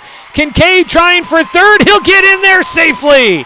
And Roseburg is within 1 with the game-tying run at third base. Silas Kincaid yesterday was the hero. He comes up with another big one, a double to drive in 2. And the senior making his first year at varsity belted that one deep to left field over the head of Quinn DeFort all the way to the base of the wall. And look out, Silas Kincaid providing a little bit of pop for this lineup for Roseburg. 2 runs in, it's a 6-5 ball game. Roseburg within 1 run with the game-tying run at third and just 1 out.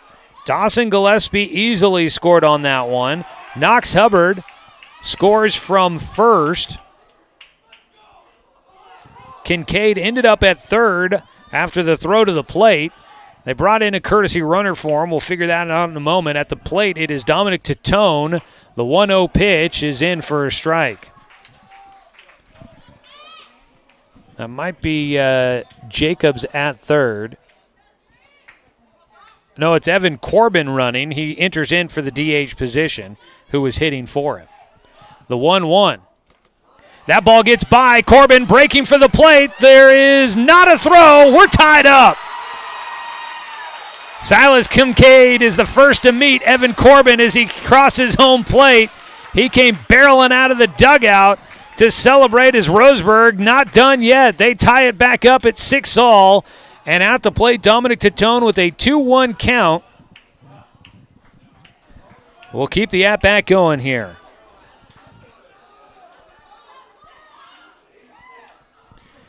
So 2-1 the count. That is a wild pitch that scores Evan Corbin. Strike across against Titone to even up the count, 2-2. So Ida B. Wells scores 3 in the top of the 8th. Roseburg comes back and scores 3 in the bottom of the 8th. Can they get a 4th to finish it here? What a game. Pitch high, count goes full for Titone.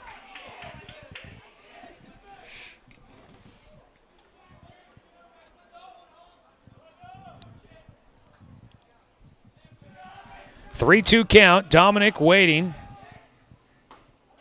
Ball 4.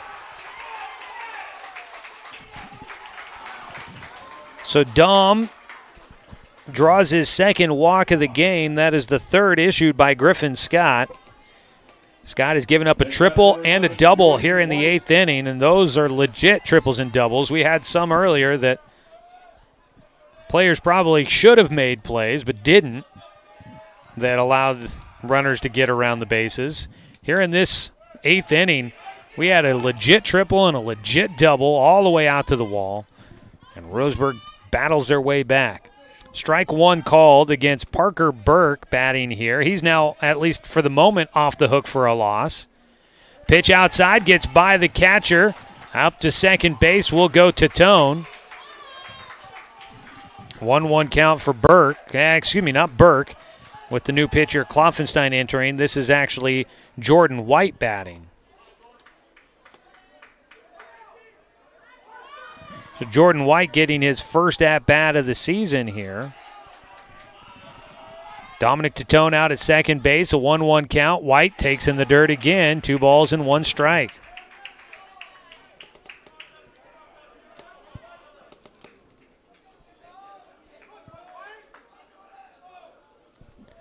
Jordan White last year, 21 plate appearances, hit 194 the season for Roseburg. His first at-bat here, flares one to right field. That drops in. He's on safely with a single. They're sending Tatone around third. The throw, not in time. Roseburg wins again with another walk-off, and this time it's Jordan White. The Indians will celebrate for a second time this season. They're chasing White out into the outfield grass. Final score 7-6. Roseburg comes away 2-0 on the season as they rally back in extra innings. What a season we have gotten off to so far. Jordan White with his first hit of the year in a pinch hit performance. Dominic Tatone comes around to score from second inning. Roseburg scores 4 runs in the bottom of the 8th inning as they storm back to win 7-6 against Ida B. Wells. What a night as the teams will shake hands at home plate. We'll come back with a quick post-game show for you, folks. Final score 7-6 in 8 innings. Roseburg a winner for a second time here at home. Back after this break with the post-game show on 541radio.com and on the Score 92.3 FM and 1490 AM. We are Douglas County Farmers Co-op, but we're not just for farmers. We serve all residents of Douglas County because we are Douglas County. Stop by today for everything from a tank of gas to a bite to eat anytime you're hungry. Pick up something for yourself, your home, and those you care for. Celebrating 100 years of service, Douglas County Farmers Co-op. Good people, good products, and good advice. I am a nurse, a firefighter, a college student, a mother, and I am an American soldier.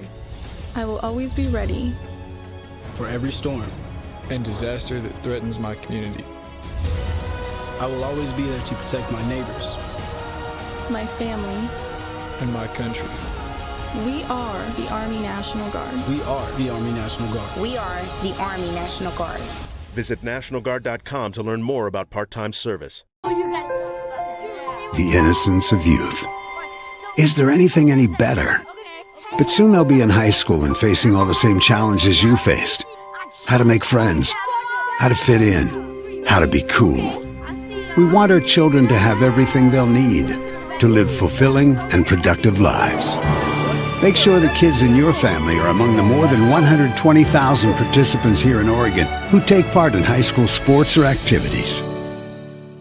As a doctor, I kept myself safe from COVID by following all the proper protocols. Then I visited my family, and we all got COVID. I debated getting the vaccine since I gained the COVID antibodies. I changed my mind because I learned the antibodies may not offer full protection. But getting the vaccine after COVID can help prevent you from getting sick again. It also lowers your risk of getting someone else sick. So whether you've already had COVID or you're still unvaccinated, please get the vaccine.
Welcome in to the postgame show tonight. Your final score 7-6. The Roseburg Indians get another win in walk-off fashion. This time they go to extra innings against Ida B. Wells to win 7-6 against the visiting Guardians, who go to 0-1 on the year. Roseburg will improve to 2-0 on the season.